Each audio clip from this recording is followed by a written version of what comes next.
Henry Rollins once said, "The only reason I get to do anything is because I have an audience, and I need them more than they need me." This week, we celebrate 2 years of Tuesday Night Ham Radio. It's amazing how far we've come and how we've grown.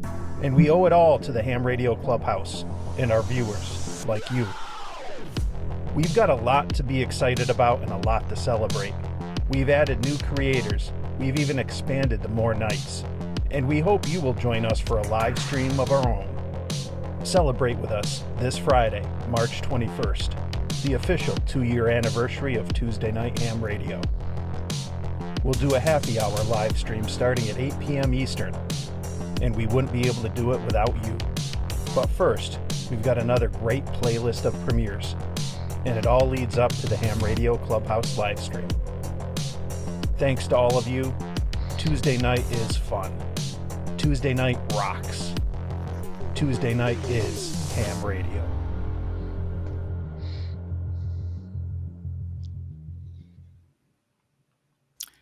Good, happy morning after Vince. Dang it, gosh darn it, take it away. Good after evening noon, y'all. Good There we go. afternoon. Tim, you need cue cards. I know, Right. I do. So a little teleprompter off to the side. Yeah. I need something. Wow, golly. Well, hey guys, welcome to the Tuesday night. Oh, wait a minute. Yeah, the Tuesday night playlist, Friday night live stream, happy hour. There we go.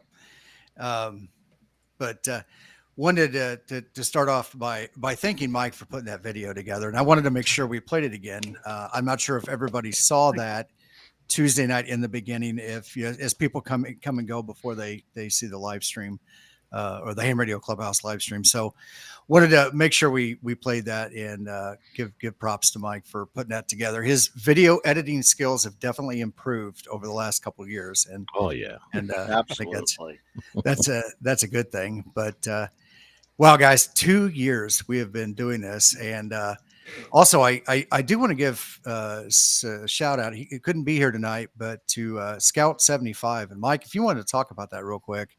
And, Yeah. kind of the beginnings, the starting of the playlist. Yeah, so for some of you in the chat, and maybe even some of you here on the stage with us, the backstory for Tuesday Night Ham Radio was 2 years ago. Scout 75 and I paired up and released videos before Clubhouse. I can't take credit for that. That was something he had been doing for a little while. I had started my channel in January 2 years ago, and I noticed at some point in the spring, Scout seemed to be premiering videos right before Clubhouse would start. And so I got up the courage and I reached out. I sent him a DM and I was like, "Hey, Shane, you mind if I piggyback off you and release a video before or after yours, right before Clubhouse?" And he was all on board, and we did it. And we did it for a couple months. And then Shane had the idea. He was like, "Hey, we should reach out to others, maybe some others who got smaller, newer channels, and invite them in." And the rest is kind of history. Since then, we've grown from Scout 75 and I to, I think, we got like over 15 or so people involved. And I got to say, like, I am really proud of the community and the group that we have built, because Tim was joking earlier about the editing skills have improved. We've focused on bringing in a lot of newer channels, a lot of newer creators, and I've always likened this to having a workout buddy, which I could definitely use, but it's like having that gym buddy where you got people there that are going to motivate you, encourage you, help you along. And, we're all amateurs at what we do, whether it's ham radio or YouTube, and we're all learning from each other. So I'm really proud. And I can't say thank you enough to everybody that's participating tonight on camera and the chat. I'm really excited about what we've accomplished over 2 years, that we've not just held the group together, but we've grown. And we've helped bring in new creators, new YouTubers, and at the end of the day, we're having a lot of fun. Yeah. I see 18 of us in our coordination group as of right now. Okay. Oh, wow. It has grown. You know, Yeah, and and as some of you know, we've expanded. It's, you know, we can't be held down to just Tuesday night. We started doing stuff Thursday and now Wednesdays and everything. So it's good. We're definitely in a golden age for HamTube. There's a lot of For real. content out there, and when I think back to what there was during COVID when I first got licensed to where we are now, a few years later. And that's a good thing because everyone's bringing different perspectives, different unique styles to the table, and that's important because this is a hobby of hobbies. It's so diverse in what you can do, and we need that. We need that. It's a good thing. Eric has a good point. Has a funny point here. If this crew is my gym buddies and I'm seriously overweight, I'd consider you more like my drinking buddies. Yes. I'll take that. Cheers to that, Eric. Cheers. I got the live free and ham glass too. So and that's that's a very fair point. And Yes. to key off of what Mike was saying, this is a hobby, but it's also I don't know, for you. I enjoy doing YouTube videos. I enjoy the technical side of doing YouTube and also the psychological side. And I was having that conversation with my wife. I enjoy watching and seeing what makes people tick, what makes them, want to click on the icon and watch the video. And what's nice is that it's like amateur radio. It's a big experimenting hobby. And now that I've got a group of like-minded content creators that are also out there, we're all in various stages of getting good, not quite to the point where, we can become full-time YouTubers or even hire video editors, but we're getting there and we're having fun. And it's really been an enjoyable time. Even with Frank, it's been an enjoyable time. Yeah, even with Frank. Even Yeah, with even with Frank, Frank. yeah. He's kind of been missing in action lately. Do you have to have groceries and pay rent? Not pay rent, pay mortgage and payments? bills and Yeah, all. yeah. Unfortunately, I'm Freddie. I'm still young enough, reasonably young enough that I still have at least to current retirement age. I still have 28 years to go. Oh yeah, they'll fly by. They'll just fly right by. Yeah, well, we'll see. I've always been the one that I'll show up for work and I'll go, at like 80 something years old. All right, I'm here for a train. Now, who are you and what are we doing? And I'd be the best conductor ever. Well, I stopped the other day, just slowed down a little bit when we were planning for this stream. And I'm like, you know what? I wonder when exactly I joined, and I still couldn't join the playlist, and I still couldn't nail it down. I got it pretty close, but I was looking at some of my earlier videos or before the playlist and then after, and God, they were hard to watch. They were too long. There was too much gaps. There was bad music, and and you guys were my sounding board and called me on my bull crap and just like, hey, I want to see some more of this, kind of stuff. And this group has made me better by leaps and bounds, to say the very least. You have music in your videos. I have something to aspire to. I just about knocked it completely out, but I'm working on some stuff that I can still earn monetization money because, I had some earlier videos that were, duty free or not duty free. What am I looking for there? Royalty free. Royalty free. Yes, royalty free. And now all this time later, duty. Yeah, whatever. All this time later, they're like, there's no tariff monetization for anymore, and shut it off. So I had to go in and do some things, and I'm like, this is a pain in the butt. So there are services. I subscribe to a service, but it's a flat rate, covers music, covers the templates and stuff like that, assets, video, and photography too. So I can just pay a monthly fee and get access to all that. One thing I do like about ham tube, and all of us, and that's all the streams. One thing that you don't see necessarily with our groups, our circles, is there's healthy competition, but it's like nobody is like, I'm not going to talk to you. We're competitors, right? There's none of that. I mean, No. any one of us, we can call any one of, it just, hey, what's going on? And what's your thoughts on this, or doing that. And even going up, whether it's talking to Josh or Jason or any of the guys that have been doing TO that have been doing this for much longer, they're always willing to help and give us advice and stuff, which is good, because it's really about building the hobby. Totally agree. Speaking of building the hobby, I don't want to miss call sign him. John, where's John? What was his call sign, Vince? You knew his WV3L. WV3L. Yeah, the guy that gets slapped down by chatbot more times than a John in New York City. There you He made a comment last week about setting up a chat redirect in Discord. So in front of Freddie Mac's face is a nice there you go, nice QR code. If anybody's interested, they can join the Discord. And under the Kids Table live stream, there's a Ham Radio Kids Table live stream channel, and you can actually post things there in the chat. And we actually had our first Nightbot victim tonight. Chris Radio and Life got Nightbotted because he responded to my message. That bot is a finicky thing, isn't it? Apparently, it didn't like him spamming symbols. So apparently my name has too many symbols in it for Nightbot.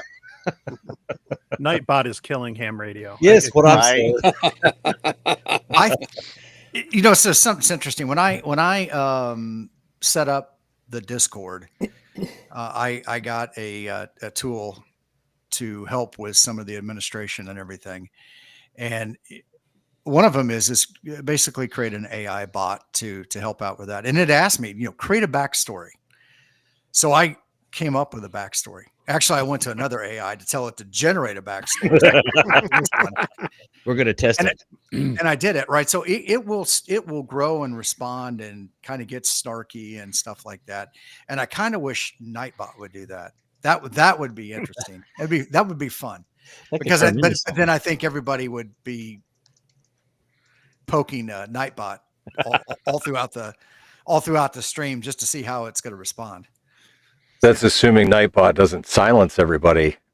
That's true. That's true. It could grow and give itself some abilities and start kicking us out of the stream. Yep. That has the potential to be very entertaining. Actually, we could turn that into something. Research that. How many times can the Grouch get kicked off the stream? What I'm saying, every time he gets kicked off, we take a shot, and you make 5 more. What did I miss out on? Shots? Where? What? Shots fired. So, what we actually need to do is we need to get a special event station set up for Nightbot, where you can work Nightbot with a special call sign, like November Bravo 0 Tango, and there you go. We'll set up in the park and maybe let Nightbot work some FT8 or something. And totally do this.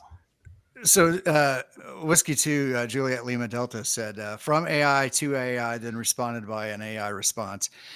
Have you guys seen? There was a short that was floating around where a guy had called 2 AI auto attendants and had the 2 attendants go back and forth. Finally, they figured out they were both AI, and then went into some kind of a digital speak or something. But I thought it was kind of interesting.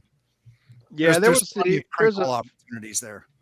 There's a video from when AI personal assistants were just beginning, and there's a video of Alexa and Siri talking to each other. Ooh.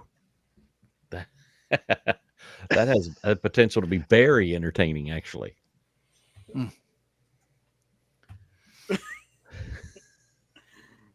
Sorry, I decided to flex the wrench power there. I just dropped a bunch of tacos, and Chris says, "You don't count, Frank." Yeah, I'll be darned. Holly didn't get onto you either. Well, not now, yet. Chris, in all fairness, Nightbot will get some mods if they do it just right. I've been guilty of that before. And hi, Izzo. Izzo. Hey, Izzo's in the house, I guess. There he is. There he is. Thanks for coming, brother. Absolutely.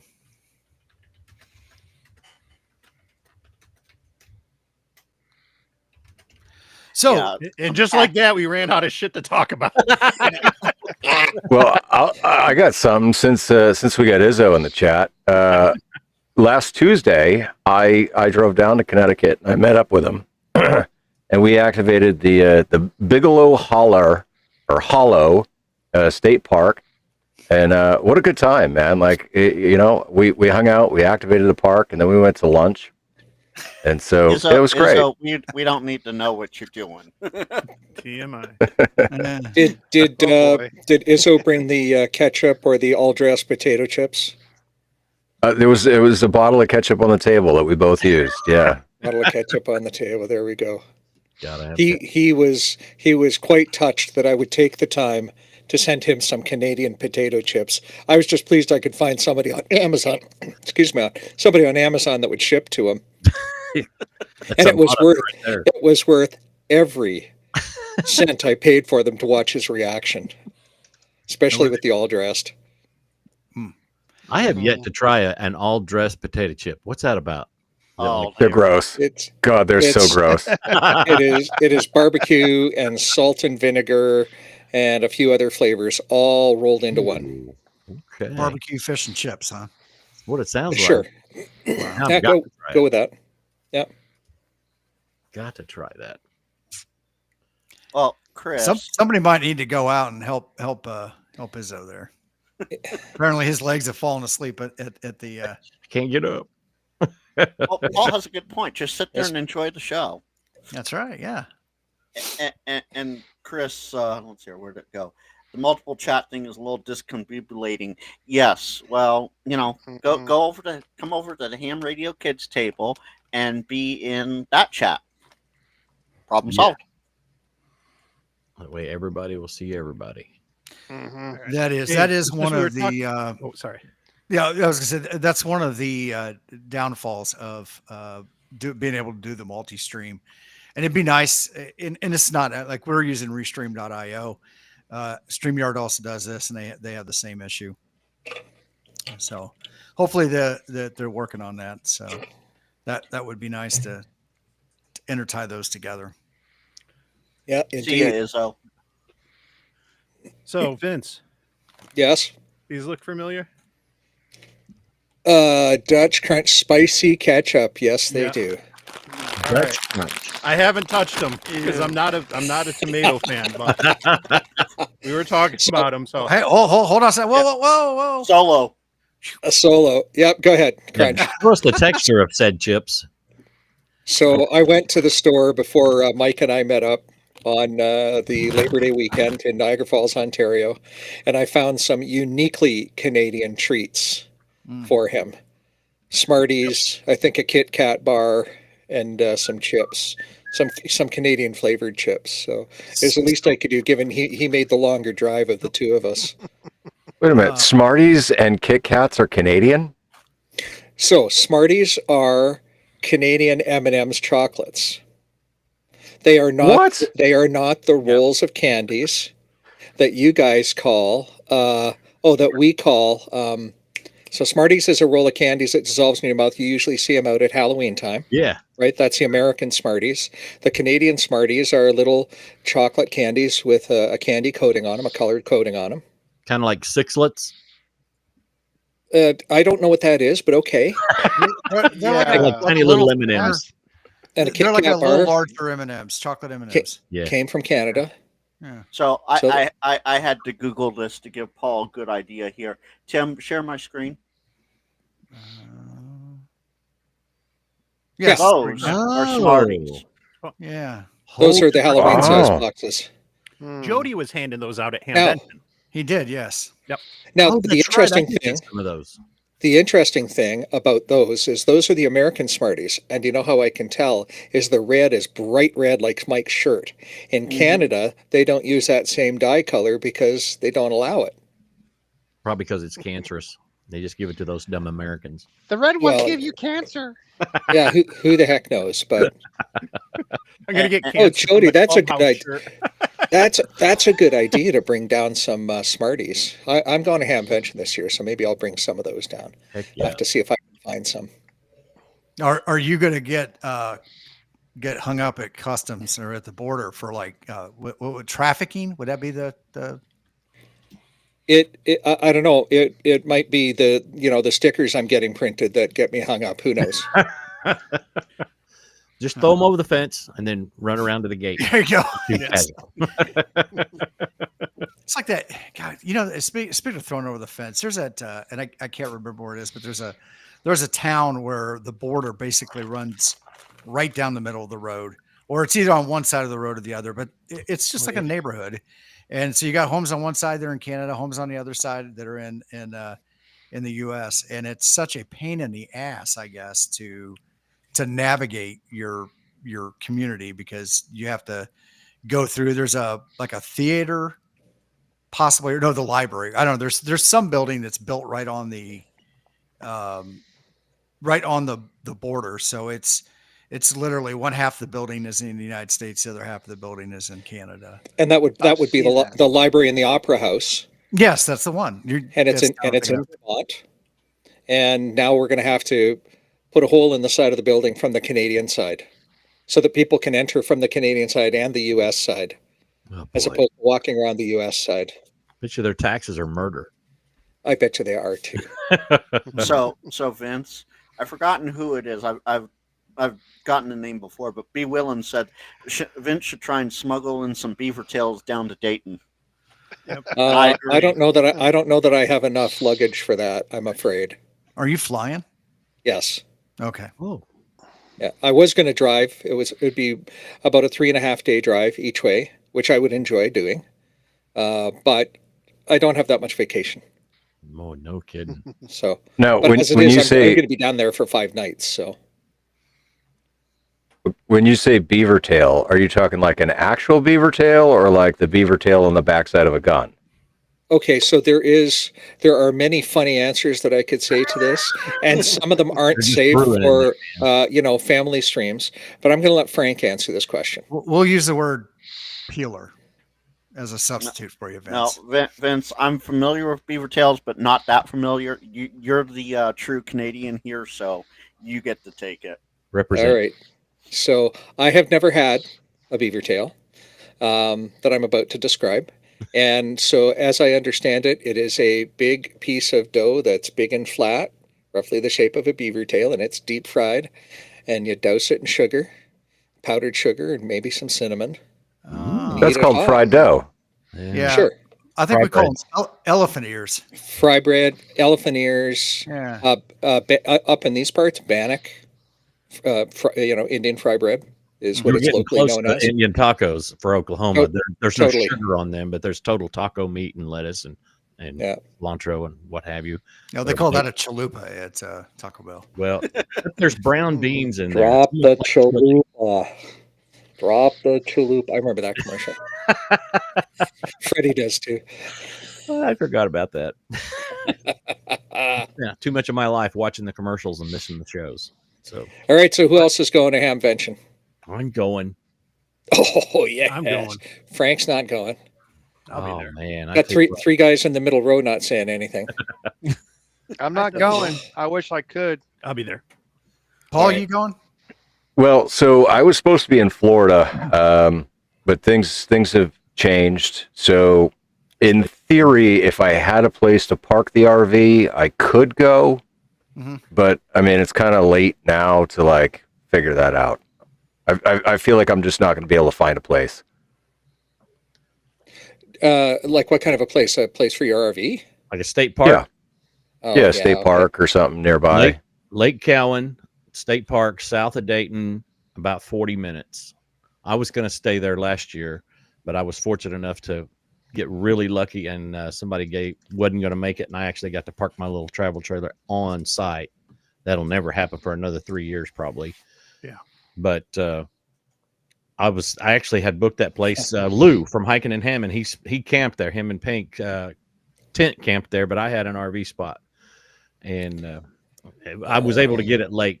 I wasn't sure I was going to get a spot at all anywhere but it was like 45 minutes away. It's just south, but 45 Auto says he'd be going, but he just bought a dozen eggs. Oh, right. Dude, he ain't kidding. I bought a dozen eggs 2 days ago for almost $8, and it just about killed me. Yeah, well, that's not bad. I mean, that's kind of down actually.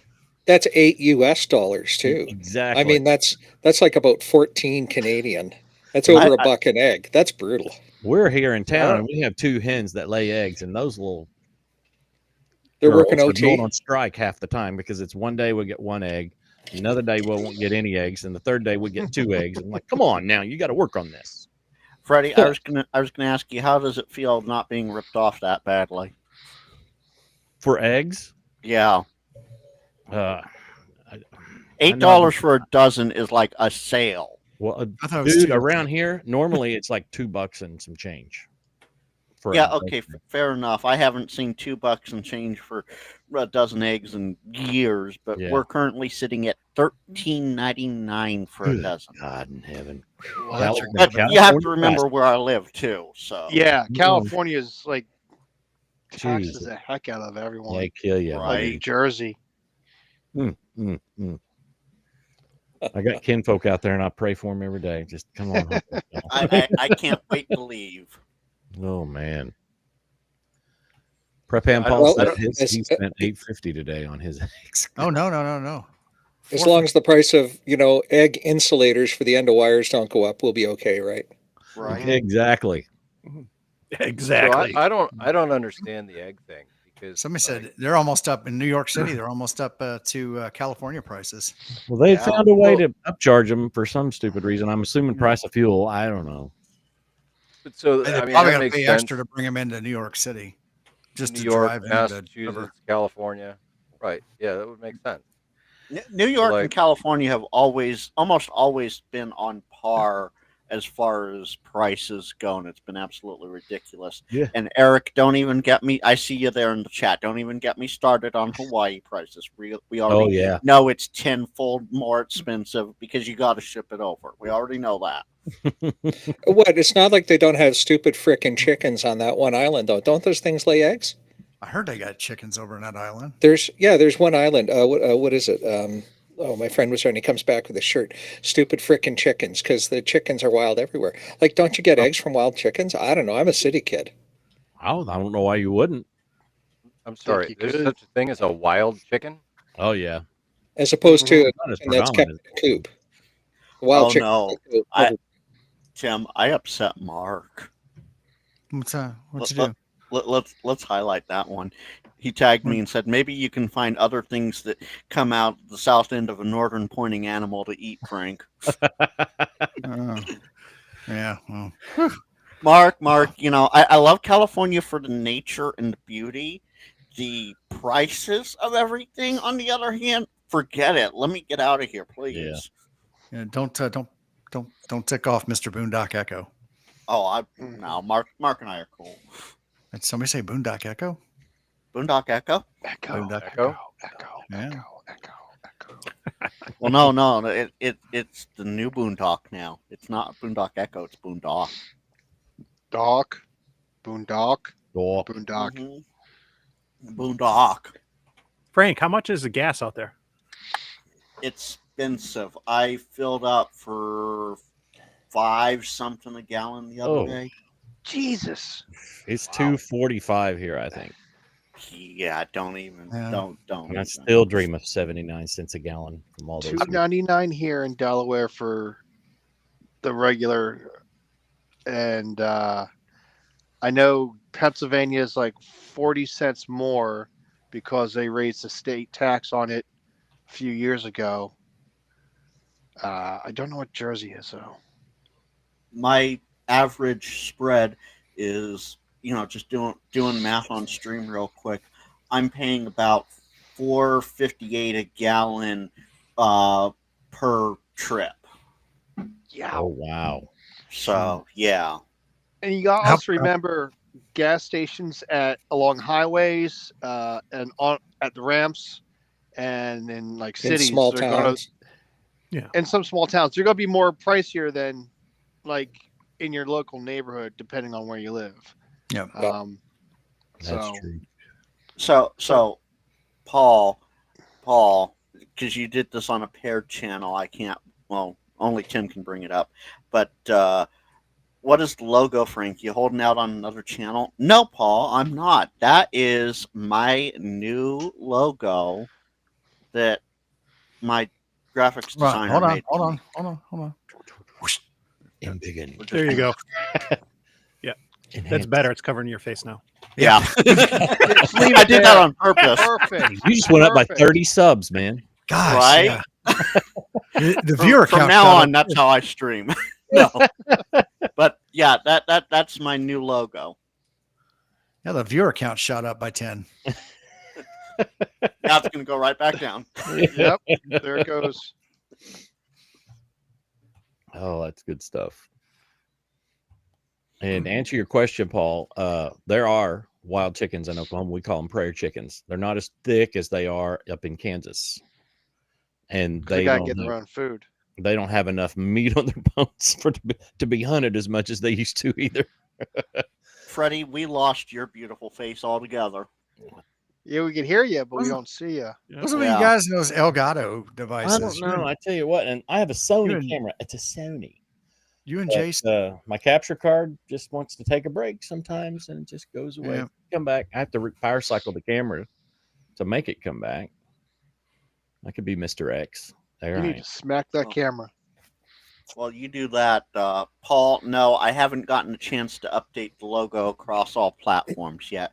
My PC that I stream and do everything from finally went to PC graveyard, and I'm using family members' streaming setup to be here tonight. So yeah, it'll get updated. It's just I have to wait for the new desktop to get put together and installed. Are you using your niece and nephew's Amazon Fire? No, I'm using my sibling's streaming desktop. Oh, okay. That's right. That's right. Yeah. So Hence Pat, the not so great light, horrible audio, and more. It's not so bad. I thought your window was open there for a while. You had some animation going on behind you. Patty Boy brought up a statement here on something. Elgato needs USB powered hubs to function 100% of the time. Well, this Elgato is a PCI card in the computer. It's a 4K capture card. Huh. And just occasionally, and I don't know if it's the camera talking to the card or if it's the card just wants to crap out, because you can tell that the card is still displaying its logo in the background. And this nice expensive Sony just, I don't know, it's still on. It just needs a power cycle. I usually reboot the whole smear before the stream starts, but I kind of slid into home base on this one because I was late. The whole schmear? The whole schmear. You get the schmear? The schmear. Look who we got here. Hey, Alan. Alan's what's off up? early. Can you hear me? Yeah. Nope. Yeah, Nope. I'm still at work. I'm just leaving. I should be home by now. I had some stuff to take care of. How's everybody doing? Peachy. We're doing awesome. Doing We're good. talking about eggs and gas and chickens and all the wonderful And things that hemorrhoids. are going to get the youth into ham radio. That's what the kids tables is all about. It's shamelessly stuff for no camp and having fun. It's cold out here. I'm almost to my car. Yeah, you need I a know better you're jacket. in Indiana now, but there's no such thing as cold for us Californians. You know this. Yeah, I mean it's not that cold. I can barely hear you guys. It's just windy enough. This parking lot, it's not that cold. It's so flat here That like I swear this is the coldest spot in town. I gotta. Okay, I'm over here. Somebody All right. buy Well, hey, Alan a proper winter park. we'll go ahead and drop you out and get home safe and Yeah. get back when you get home. One piece, Sounds man. good. I will see you all in about 15 minutes. Sounds All right, good. Sounds good. See ya. All right. And the chat's gone absolutely insane here, in a good way. John says one more and we got a Brady Bunch, and then of course Eric says it's the 80-meter show. Yeah. Thanks a This lot. isn't 80 meters. Has anybody complained about their gout yet? I Not don't- yet, but I can Nope. do that. All right. I don't got No, no yeah, but I doubt. found out my red shirt is going to give me cancer, so I got some back problems. not we can allowed in talk Canada. about. Well, I've gotten the bursitis. I caught bursitis this week. yeah. Yeah, how did that work out? One of our How- streams how just it picked up a happened? spammer. Well, which one? is it Somebody's going away? or streaming are to you working Twitch. it out? And that's over on Twitch. All right. Oh, I'll go to Twitch. Go to Twitch. I'm going Go to grab Twitch. How do I get it, or how did it happen? How Or what? are you treating it? Acetaminophen. With live streaming. Acetaminophen, 800 milligram tablet, and icing it. Icing it. I was wondering what kind of therapy they had you doing. It's been a while. I used to get bursitis in my elbow a lot. What Yeah, the it hell can is be like- bursitis? Somebody says Oh, that's a repetitive strain injury in a joint. Yeah, basically the fluid or the area where the fluid is or wherever inflames. So Yep.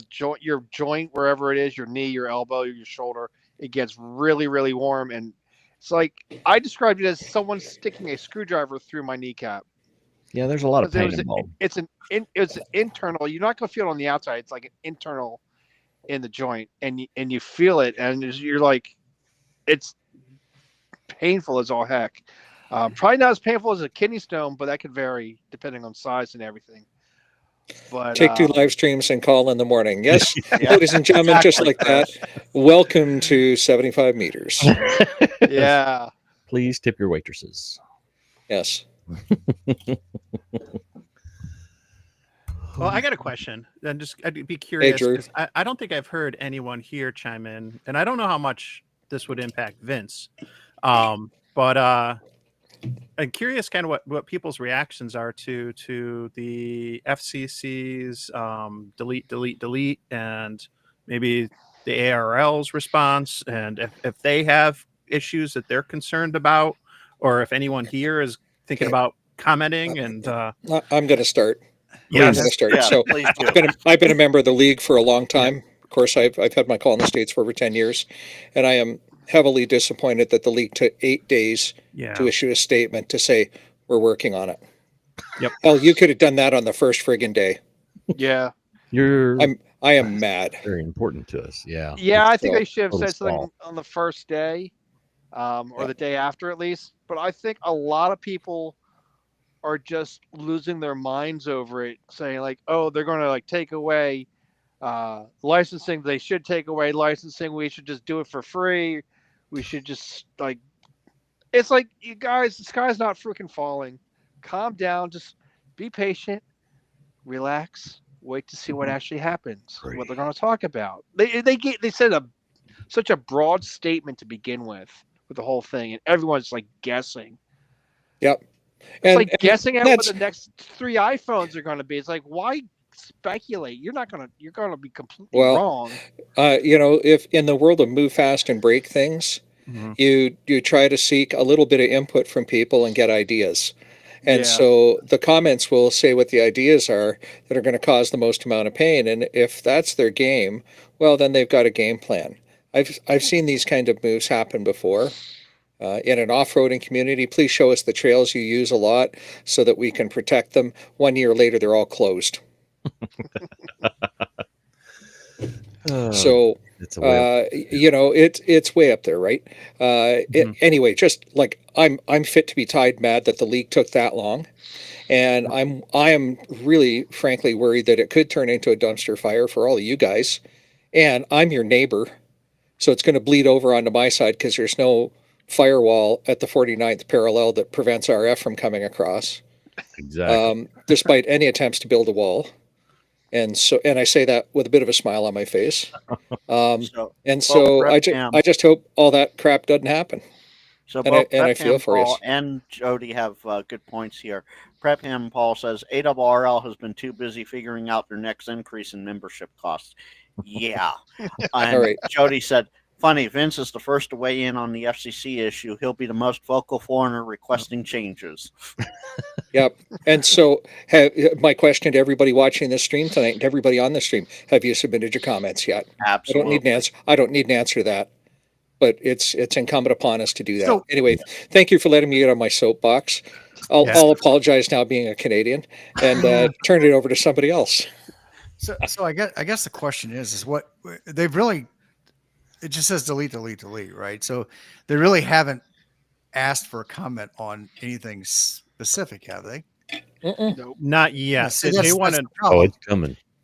And you got to remember that the FCC handles more than amateur radio. So, like I said, there's just speculation, and I hate speculation. I've always hated it.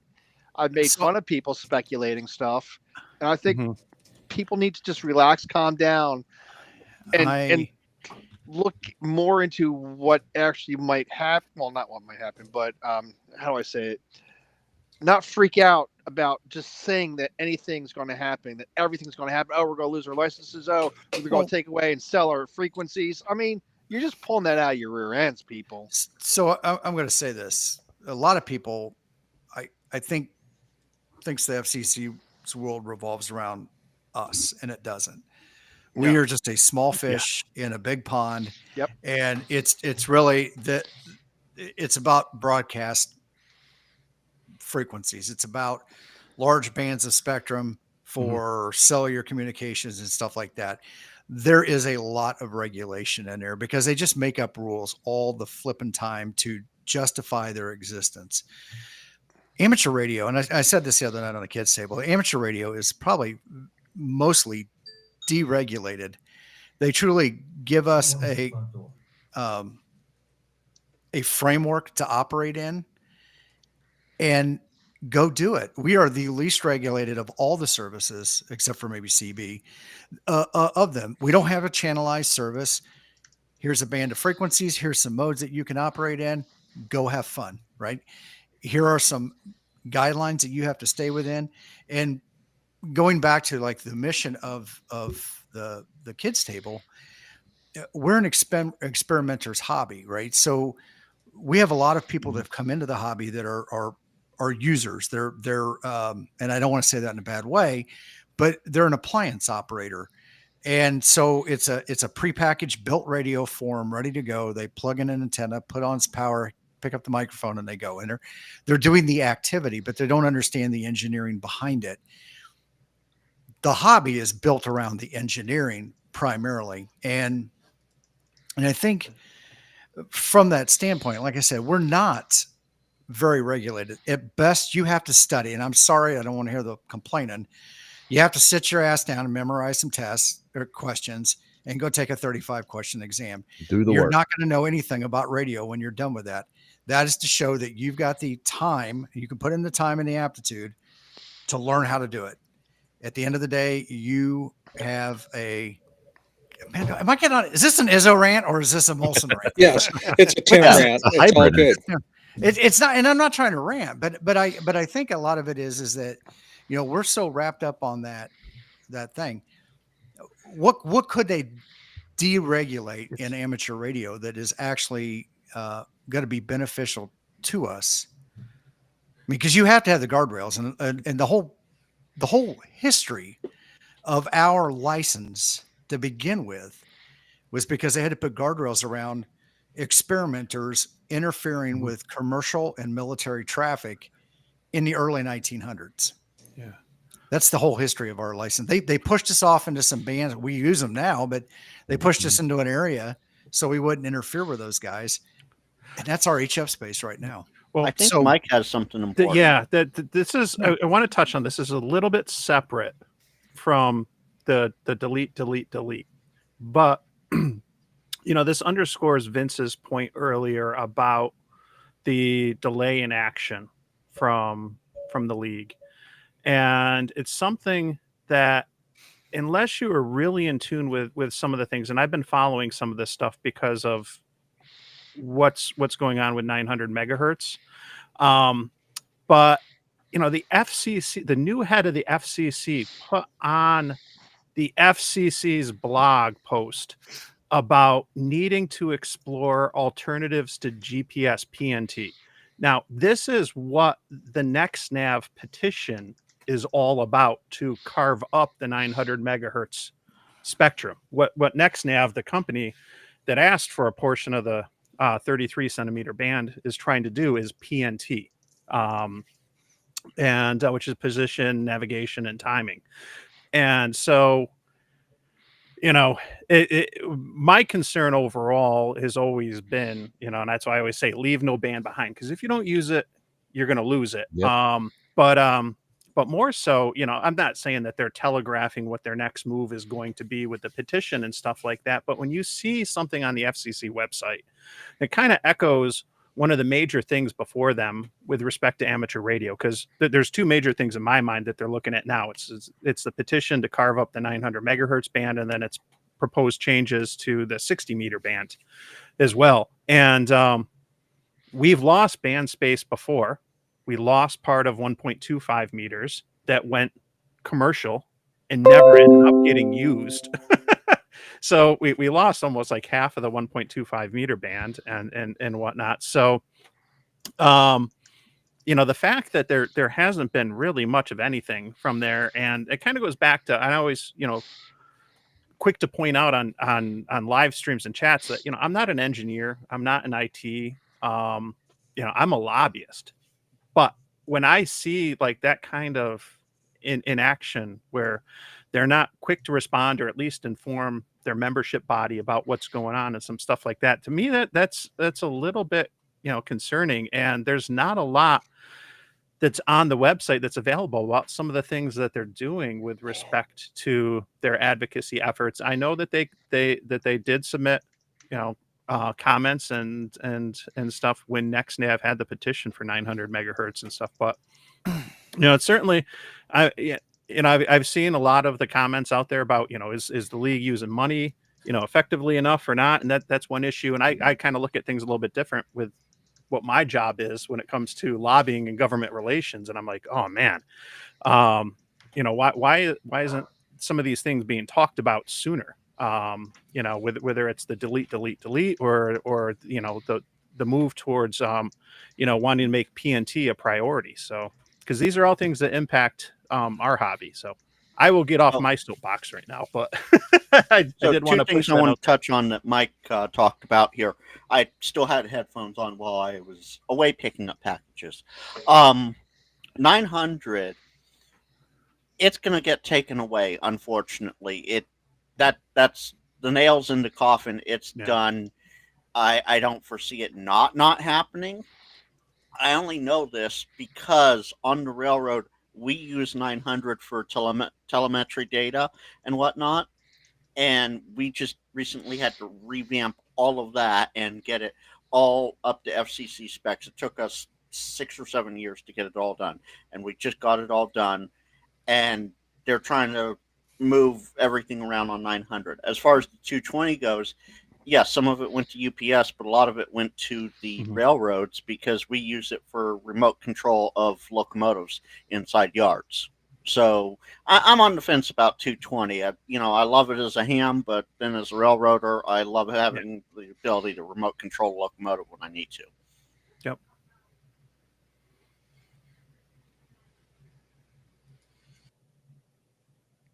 Anyway, those of you watching, definitely encourage you, take some time, get some comments in the near future to the FCC about things that you might be concerned about or, see as potential opportunities, because there could be some opportunities too. I don't want to be doom and gloom and be like, oh, they're going to take our bands away and shut everything down.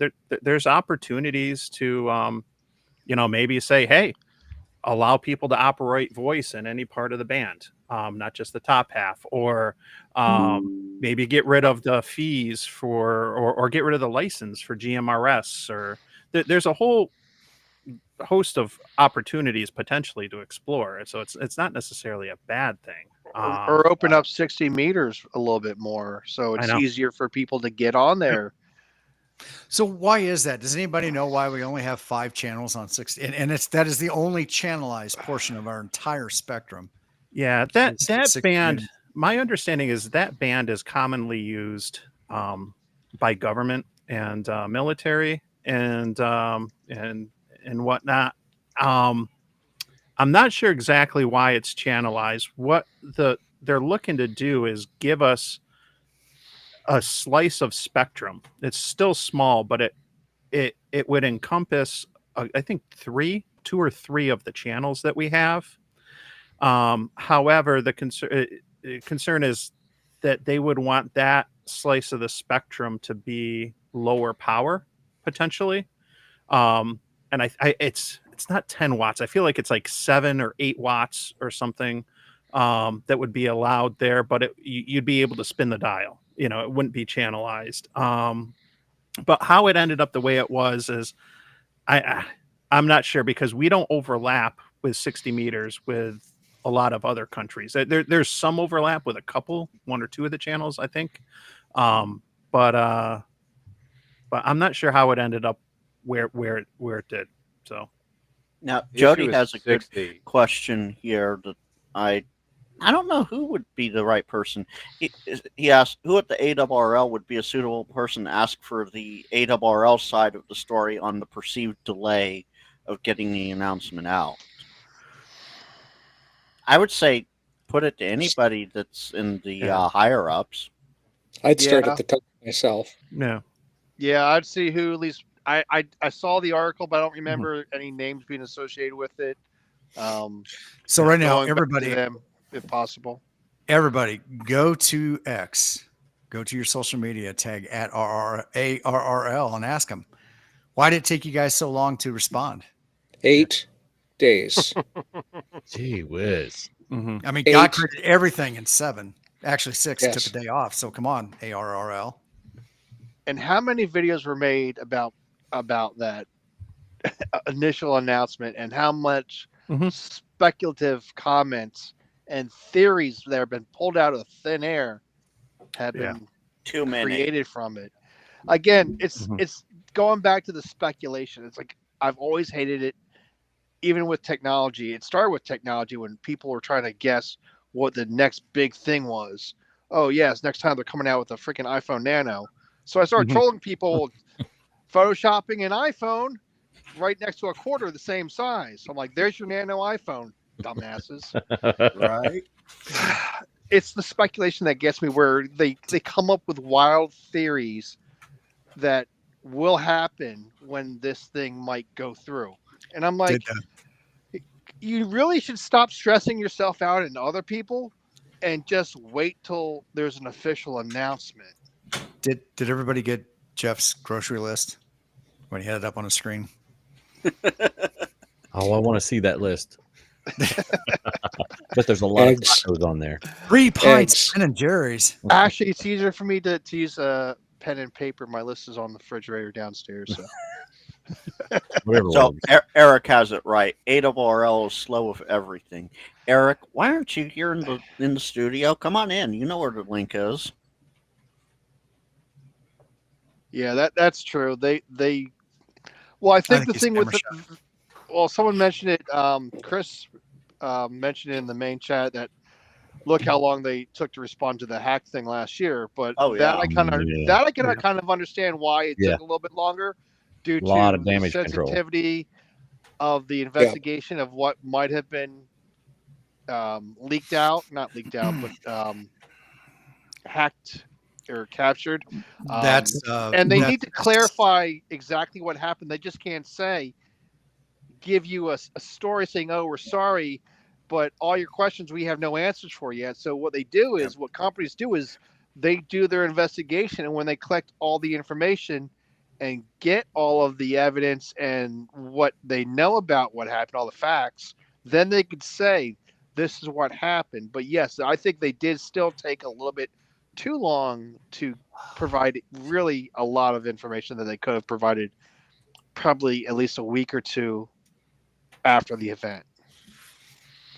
And Nate, welcome to the world of misinformation machine, where everything posted on the internet is taken as truth. Yeah, that's true. Take everything with a grain of salt, of course, but as one of my favorite YouTubers that's not ham related likes to say, and Jody's gonna love this one: do your research. Oh yeah. Who's that? Charlotte Dobray. Mm. Tim, I'll send the group a link later. Okay. But she's absolutely fantastic. She's Canadian. So Snowcone says he's not going to renew his membership, and I'll tell you what, I am on the fence about it. I do 100% support Steve Goodgame and what he does. Well, sure. I think that is the by far the best, and he's got a fund set up where if you donate to it, it is earmarked specifically for his things. So that's something to think about if that's something you're interested in. Well, Tim, I'll do you one better. You can take me for example. I've donated to the Teachers Institute. Never in my life of 24 some odd years of being a ham, never have I been an ARRL member. You don't have to be a member to donate. No, you don't have to be. That's correct. Very true.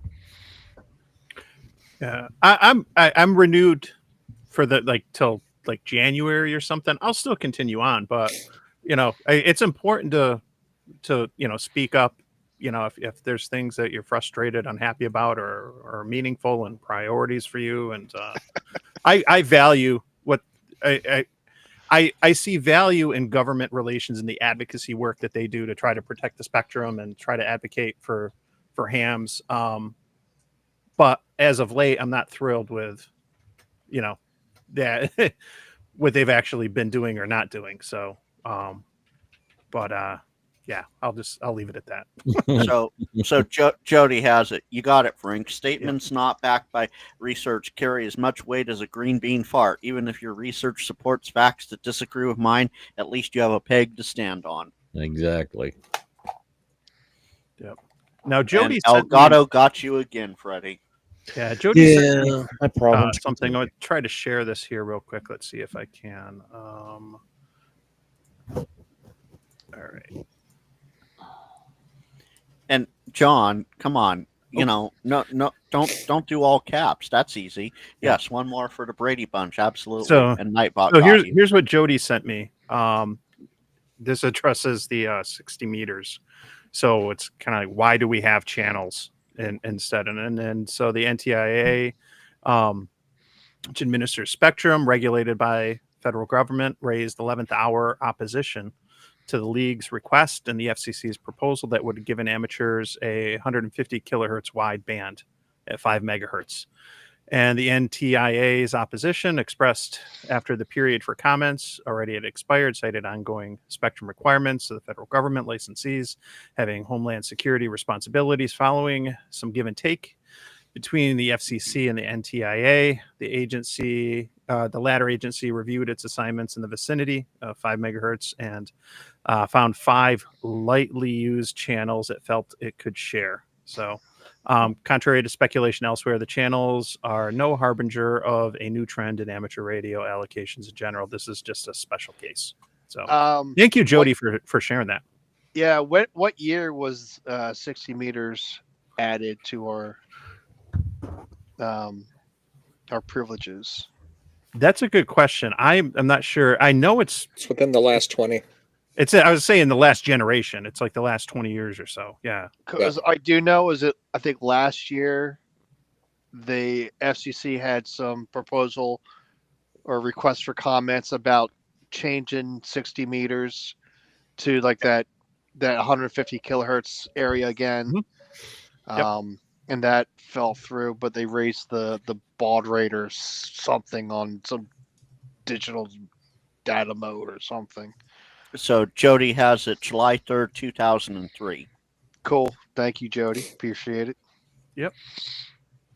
Yeah, because when I remember when I started, when I got my license 10 years ago, that I was really into trying to get on 60 meters, but I didn't know how far back it went. Alan, you made it, buddy. Yeah. Hey, everyone. How's it going? We're talking ham radio now. Yeah. In politics. Finally. I'm late to the party. Sorry, I got stuck there at work. Had some business to take care of. It's not like I didn't sell anything, so I put some commission in my pocket. So that's Nice. Tim, did we really even need that poll? The answer is yes, 100%. Yeah, I don't know. Somebody said no. I think it was Freddie Mac, though. Said no to what?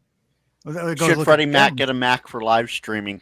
So far, it's 88% yes and 12% no out of 8 votes. Don't think it won't happen, y'all. Look, there's 110 people watching this right now across the various things. We should get more than 8 votes. 9 votes.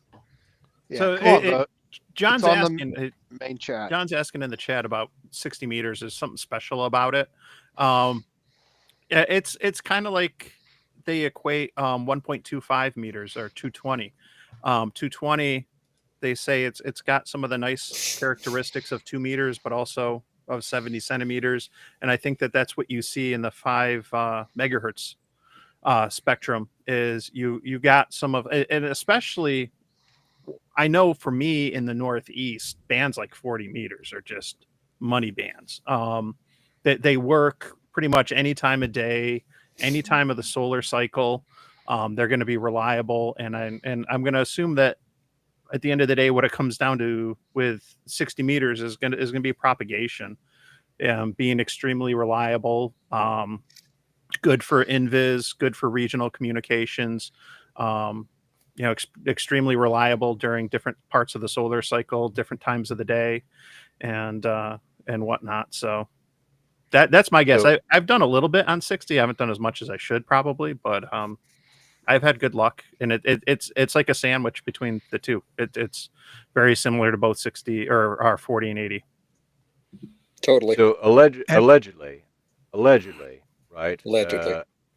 Somebody in this group might be involved in the military auxiliary radio service, where 40 and 60 are very, very, very commonly used for that entity, and so it's got to do with propagation, and it's got to do with where you're trying to communicate with, right? And so basically from 4 to 6 megahertz, you've got fantastic propagation locally, and about 200 to 300 mile radius, right? And so it's very effective in that manner.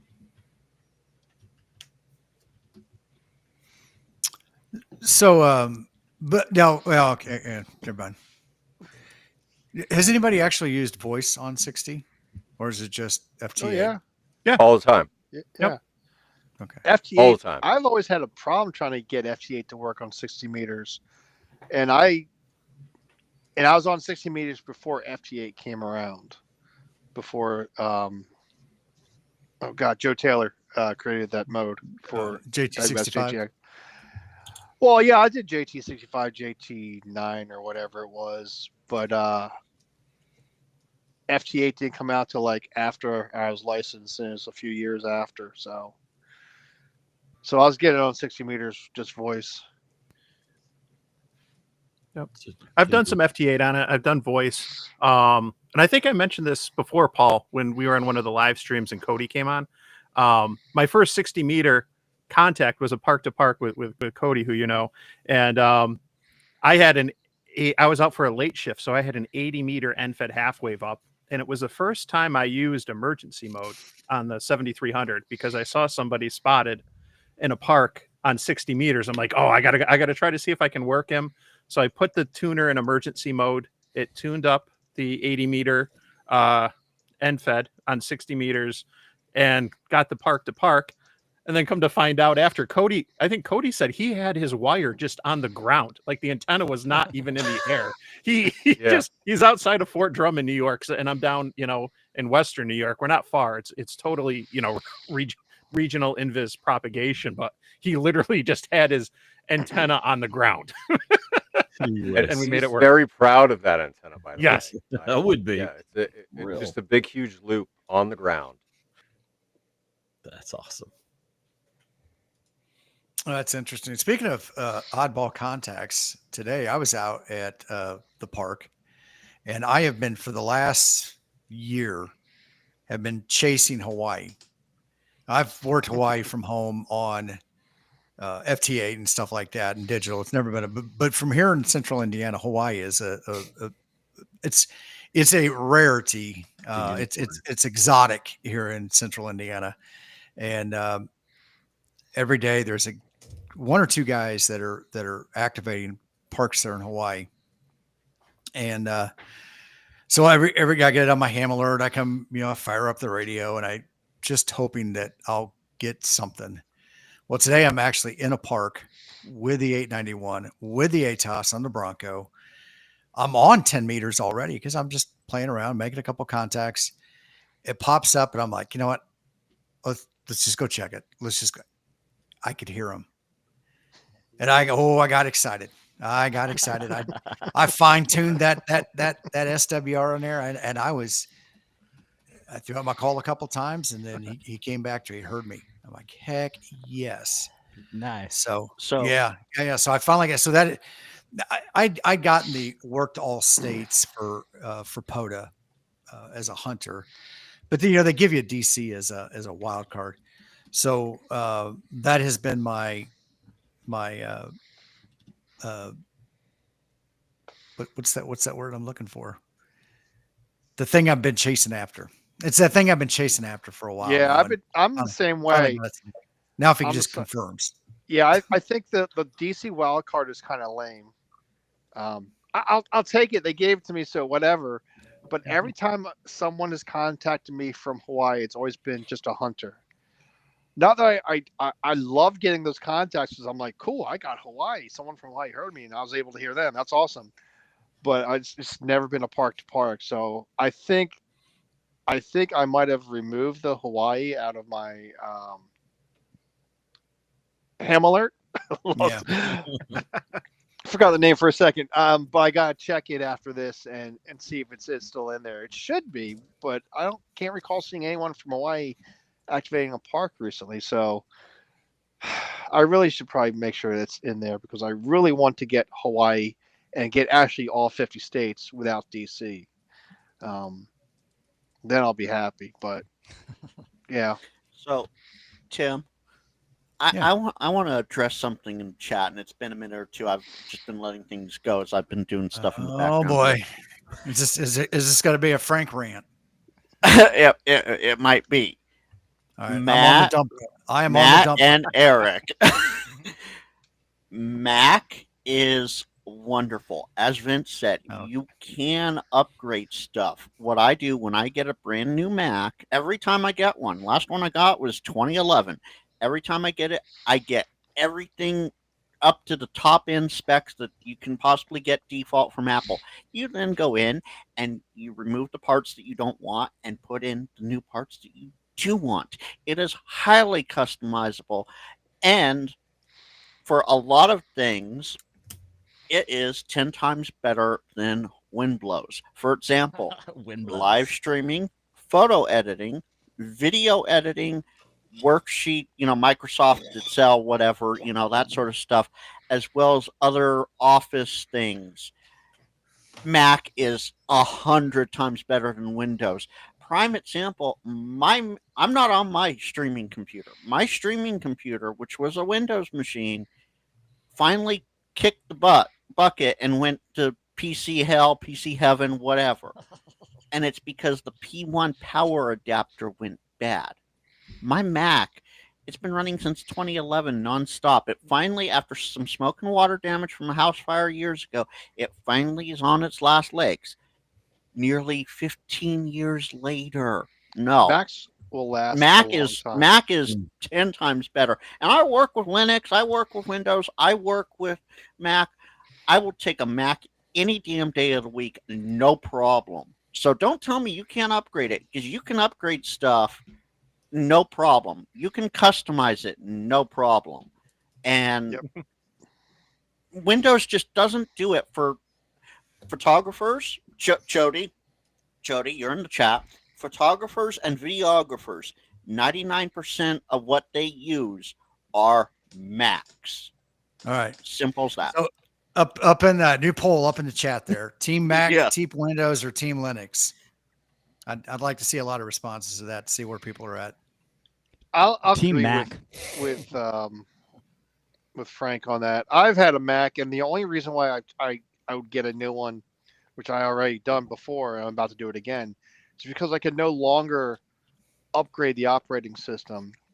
And in this situation, I can't upload or upgrade the operating system, and I cannot update my video tools, Final Cut Pro. I'm getting along without the new features with the new version of both, and that's fine. But you can't stay in the past, use the same computer forever. You have to update it sometime. And absolutely. And I had the money to do so. So why not? I Chris want says newer he's not stuff. voting. He says he's not Fine, voting. don't vote. He's team all in. I mean, a You computer's should a have provided computer, that too. and they're great. I mean, Windows and Linux and Macs, they're all great computers in various degrees. And I think it really depends on chipsets and all that stuff. But they're good for people that need them. If I want to buy a Mac and you want to buy a Windows, have fun. You just don't need to make fun of me for spending more money and my computer lasting longer than yours. I've always had a philosophy: buy once, cry once. Yep. Why am I go buy like a $5? Nothing against Bofang, but why am I go buy a $5 radio that's going to break after freaking 1 year of use for year after year after year, when I can buy like $100 radio that will last me 10, 15 years? And it goes to other things too, besides just radios. And I got a question, and this is an honest question, because I think a lot of people are in this boat when we talk about, do I buy $100 or a $200, or even if you went with a Kenwood $700 HT? Granted, it does a lot more, but let's use the Kenwood, the $700 Kenwood, for that $200 newer radio that does a lot of the same stuff. If it were to fall and break, right? So the Bofang, right? It has a place, right? And I hear what you're saying, but if it's a $20 radio that I lose, or a $300 radio, where's the break even? I've got a $300 radio. I've got the okay. So I will leave it at this. Everything else is Matt, and Eric. Yes, we know Windows is not a PC. Windows is the operating system. A PC. Yes, we know that. We're aware of that. We're speaking is a virus here. This is colloquial. And as far, so if we want to go just hardware, my Mac hardware from 2011 has outlived my PC hardware that died. Literally, I got it last February 24. I got it. It died this month.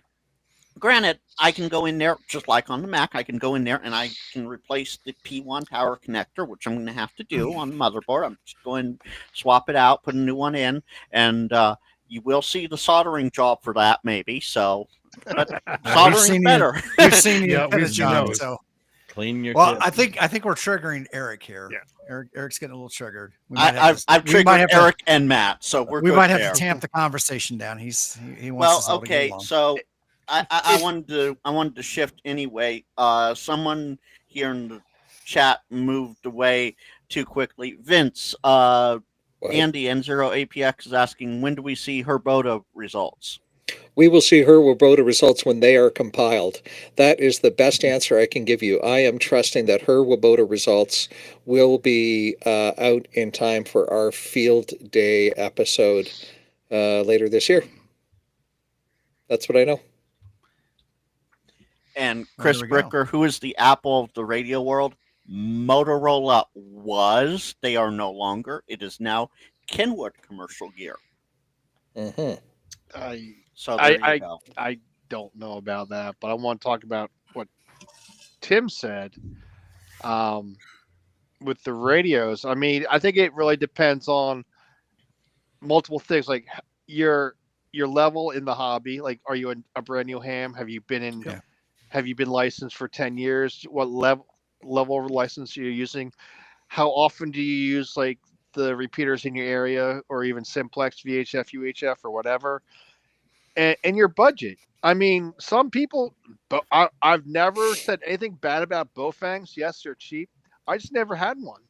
It's not the fact that they're bad radios. Well, some of them were for a while, but they serve a purpose. They are a cheap, like $20, $25 to get into the hobby, to start getting on the air. And that is awesome. So, But and that's there the- again, that's on the other end of the spectrum, you have someone that's been in the hobby for 40, 50 years, sits at home all the time and loves making DX contacts and doing the DXCC stuff.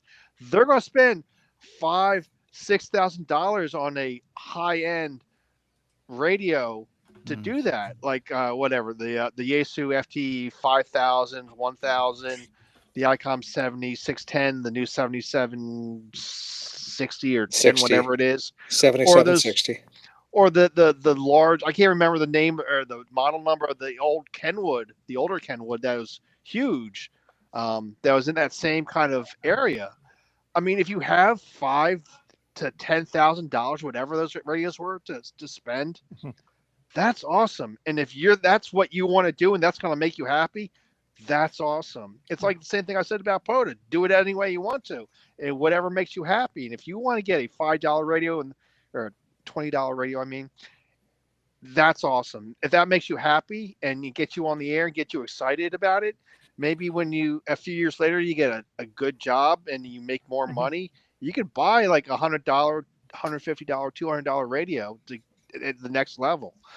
But Yeah. I think every radio price point has their own audience or customer base, and there are people like Mike K, MRD. He has like all those Baofangs, and I know he can afford other radios because he has like the FTD5 and Jason KM4ACK has that new Kenwood, whatever that model was. I mean, and they have the Baofangs, and they have some of the other radios. Some of them they might get them to do reviews on, but no one really bashes like the HT radios for being garbage, like some of the HF radios that can be, but they all have their spot.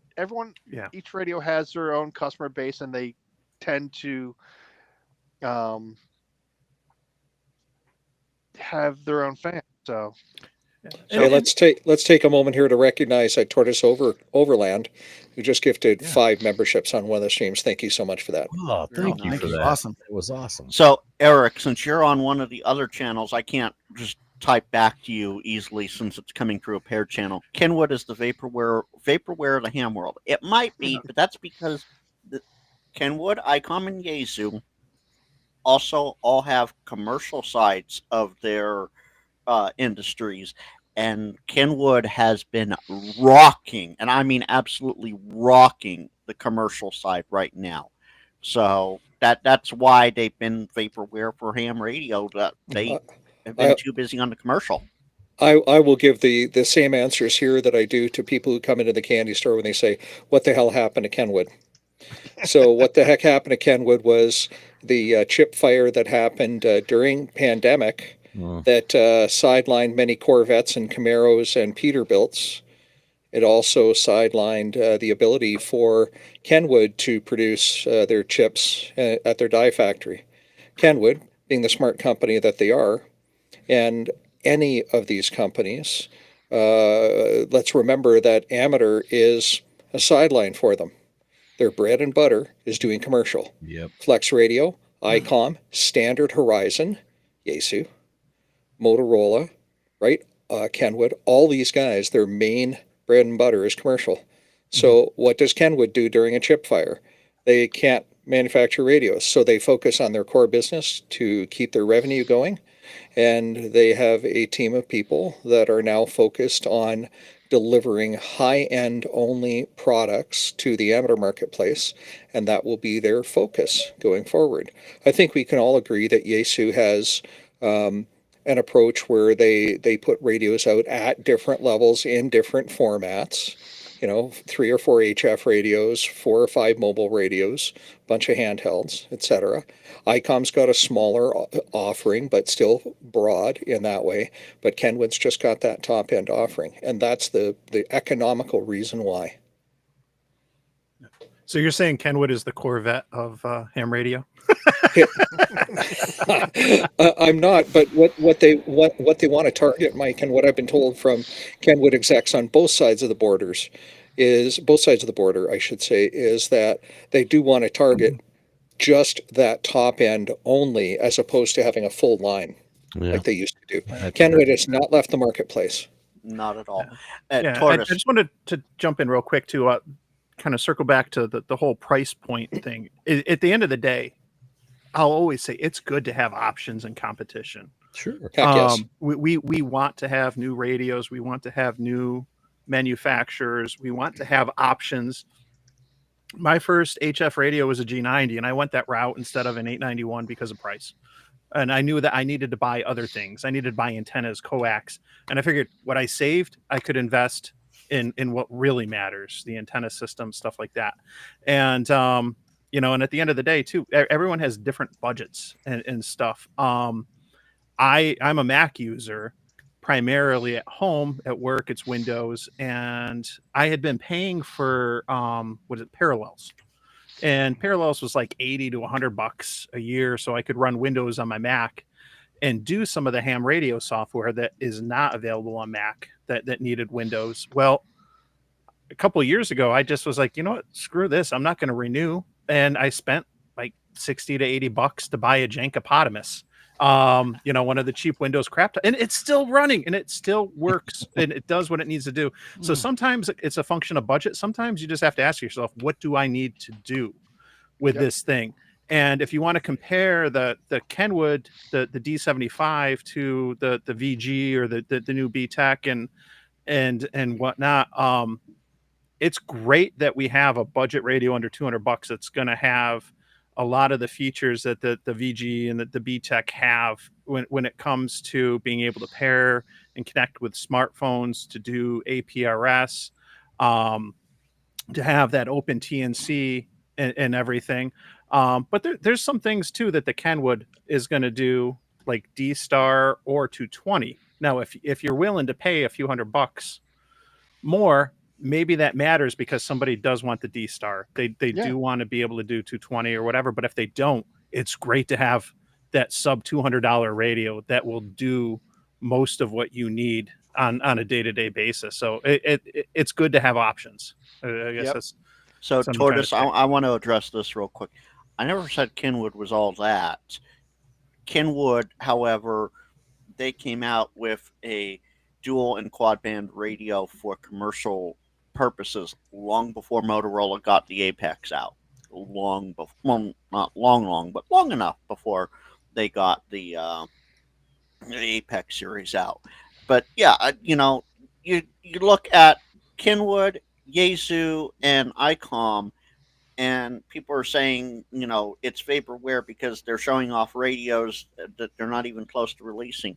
They got to show them off to spark the interest prior to the FCC approving them. Otherwise, you just pop it up out of nowhere. People aren't going to go, why would I want that radio? You got to draw them in and bring them in by going, oh, look at this shiny new thing. We're all guilty of this. We're all guilty of this. We see that shiny new thing. Take our iPhones, for example. We see the shiny new iPhone, especially in the earlier years, and we went, oh, we got to have that, right? Same thing with the radios. Until they're FCC approved, they're considered vaporware to some because they're not releasable yet. And that's an interesting point. I talked about that the other night with Aura in the at the kids table. um, the manufactured radios, there's a whole slew of things that they have to follow to be able to release that. And one of them is really not putting them out there until they are type accepted, because they have to make changes. If there's something the FCC doesn't like, they have to change it. That's why they don't put it out. They talk in generalities. But you as an amateur radio operator can make your own radio. You can make your own devices. You have a license to do that. And the FCC doesn't care as long as you keep it inside that framework that they offer, that very minimal framework that they give us. And we don't really need to deregulate it all that much. Oh, and apparently I touched a hot topic there. Nate said, a new iPhone. Ooh, look, Android from 4 years ago. To a degree, yes, but no. It's also that I could have a 4-year iPhone and still be running the brand new operating system for it that just came out the other day. While Android phones are more, what's the word I'm looking for? Picky? Defragmented. Fragmented. They're fragmented into different brands, different operating system versions. I remember a while ago, I remember seeing a chart of like the current Android phones and all the different operating systems that they could run, different versions of them. But they are so fragmented. I could have an iPhone from 4 years ago and run the brand new operating system, while your 4-year iPhone is still stuck, like maybe in a OS that's 2 years old. But it's whatever you want. If you want to use an Android phone, that's awesome. And if you want to buy a new iPhone, that's awesome. And if you want to use that same phone for X amount of years, that's awesome too. It's your choice.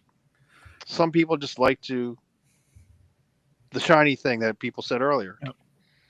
It's funny you mentioned it. My wife, I don't even know what version of iPhone she has, but I know Verizon has threatened to come by the house and yank it out of her snatch hand it from her because they want to get rid of it. Yeah, God, there's like an offer for like $600 in credits to get a new phone.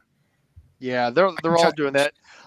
I logged onto my AT&T account today, and I have 16 Pro Max that I just bought, like September or October. And they say, hey, Jeff, you could upgrade your phone. I'm like, what am I going to upgrade it to? I already have like the newest phone, but they just want you to up your service and get a new device. So that's the big thing with the wireless companies. They're all doing it. AT&T, Verizon, well, T-Mobile. They're in a pickle because they need to push 5G out, and they need to get the old LTE phones off the network, because now they're supporting multiple infrastructures, right? So they need to get those out so they can get the old equipment out of their I don't know what they call them, COs. In a traditional telephone world, it'd be a CO, central office, but they need to get that equipment out of the things and get the newer stuff in, because they're probably looking at pushing out the next generation, whatever that is, the 5. Yeah, they got to make room for the hardware at the tower sites and all that stuff. Mm-hmm. Like they already got rid of, I think, 2G. I don't know if they got rid of 3G yet. LTE is 4G basically, so that's still around. And by the way, AT&T, you need to fix your tower in my area. Thank you very much. I'm gonna fix your crap. I fired Verizon and AT&T and all of the major carriers for Red Pocket Mobile. It's like half of the price, and you can choose whether you want to do GSM or CDMA or whatever at the kind recommendation of Carlos. And I was paying like $65, $70 a month, for unlimited data and, all that stuff that we want. Guess what I pay now? $30 a month. Are you on Consumer It works great. I didn't believe it at first. Like, is this really gonna? This is too good to be true. And then I was like, okay, well, I'll give it a shot. And that Verizon support sucks too. Don't get me started on that. Red Pocket Mobile, Google it. It works. Yeah, a lot of the smaller companies, they use the the major company's tower. Yeah, so like a piggyback type thing. Yeah. but- Yeah. and that keeps But they're not their doing the costs down. advertising and spending all the money that the companies are on advertising and infrastructure. They're just Yeah, and they're saving money because they don't have to deal with the hardware. They're, like you said, piggybacking off the other companies, and So- that allows them to lower their service charges. So Tortoise Overland says Mint Mobile for the win. I tell you what, when we were at Huntsville, the only carrier up on the mountain that had any service was Mint. I had And, service. Thank you. I had Well, good yeah, service. you have. FirstNet. Well, I know it's cheating. That's I'm sorry. I will send you my. Yeah. Okay. So, Freddie, I know who's running the hotspot next. I was about to say, Freddie has the hotspot. I have a hotspot too, and I actually got some external antennas for it in the truck that can move with it to increase its range and capability. Do you have your campsite spot next year? I do. I got a campsite. I wanted the dadgum cabin that I had last year for Huntsville, and I waited a day after I left to try to. Oh no, I to would have reserve waited. it, I and it would was have already done it gone. like 2 days before you left. Yeah, I should have done it when I got there. Yeah. Yeah, You should book it as you check in, Freddie. That's the rule. Snatch Big Jim's cabin. Oh, I tell you, I had, and I'm not saying the number of cabin I was in because I'm keeping that one close to my heart because it was magnificent. I loved that spot. It was a perfect spot up on that mountain. Don't get me wrong. I wanted to be camping with everybody else, but I enjoyed the air conditioning very much. It wasn't that hot out. It was nice. It was comfortable. Hey, Tim, I don't know which paired channel this came in from, but Jeff M asked, where can you buy a $20 radio? Easy. Amazon. AliExpress. AliExpress. yeah. And when I was talking about the $20 radios, I was just giving it a rough estimate. It's like $25. You're not gonna find you might find a radio on one of those other They have a sites. special. If you $19.99. Them Baofeng 1701s. Don't buy them because I bought 2 so far, and this is the one I didn't send back. It's a beautiful chassis. It's a DMR analog, but it's got a whine in it. But it's that Open GD 77, which is really nifty. Is it whiny because it's DMR? Or because it needs the DMR sucks because it's dropping packets on every transmission. The analog whines and hums because I didn't teach it the words. Hey, So Tim, I'm share my dropping in screen. I'm dropping in the chat here. I think no. Gosh darn it! What's it doing? Oh no! What chat you dropping it in? Is that a phrase, a paraphrase, or what? I don't know what Can I it's drop into your chat, baby? Hang on. Drop it like it's hot. Yeah. Let me drop into your chat. I gotta. I'll quit your day job. Show you where it's at. Bam! There we go. There's a link for $16.83 on Amazon, and if you hurry up in the next 2 hours and 24 minutes, you can get it here tomorrow. all right. Oh, that's If you leave it in even, plain sight in your car, they'll break your window and throw 2 more in. Only in San Francisco. L.A. Freddie, actually, L.A. That's where that is. I got something real quick. I just wanted to share this. This is very timely. I've been working on this, and this might not be the finished product, but I wanted to do something fun for Hamvention, get some stickers made to give away, something unique. And yes. so I'm going to show you a preview of what it is. There it is. 20 bucks. Yes. That's perfect. If anyone gets that reference, then Very fitting. Yep. You saw it here first, kids. Well, I'm all out of ideas now, so you got it. That is So way look for better me at than the art. Hamvention. Hopefully I'll have the $20 as $20 sticker to hand out. That is way better than the artwork I have for my stickers. Way better. Oh, Lordy. You got to have a sense of humor in this business. You do. yeah. Ellicraft for the win. Yes, I agree. Yeah. I Amen. do want to try to get the sticker. I got to print it out and see. I'd love to see if I can get it to fit on the battery of a UV5R. Like Ooh, fit that really would be a nice. Great but idea. It's tough because then the clip, if you got the clip, Yep. you know, I Maybe don't you know. can just But make we'll it see. the same size as the screen and just cover up the screen. Like I said, we're hams. We're gonna totally overthink everything. For real. Like a free sticker. Like we could do this with it. You know, I'm surprised right now. First of all, James hasn't shown up. I haven't seen James in the chat, but there isn't a bro. $20 is $20. Oh my gosh, that's the perfect idea for a T-shirt. Yes, with a Baofeng on there. Yeah, but right now, $16.83 on Amazon. You can All get right, there but for so the next 2 if hours, James 24 does a shirt for the Baofeng, I want royalties. Okay, but I will refer to them as spurious commissions. There you go. There it is. I'm done for the night. Thank you. Tip your waiters. Tip your waitresses. I was going to say it's going to be a race to see which of our channels comes up with that shirt and their merch first. Oh, it's already done. It in right now, I think. Yeah. Send. Tim, you already wanna know done. What it is? You want to know what it is, Tim? James is probably lurking and grabbing ideas left and right and just not telling us. And tomorrow morning we'll all wake up and there'll be like 13 new shirts and like 50 new mugs. And that is true. Spurious true. commissions, y'all. So we do need one more person in here to make a Brady Bunch, A proper Brady Bunch, so that we don't Yes. have widescreen formats on 2 of our guests. yeah. Prep Ham Paul, are you in a position to jump in a stream? And if so, I can send you the link. He's always in a position to jump into a stream. He is from Texas. I don't want to know about the position. Some things need to stay private. Hey now. Oh, Is that open? if not, how's Ham Radio Rookie sound coming in? That's fine. Bring him in. Yeah.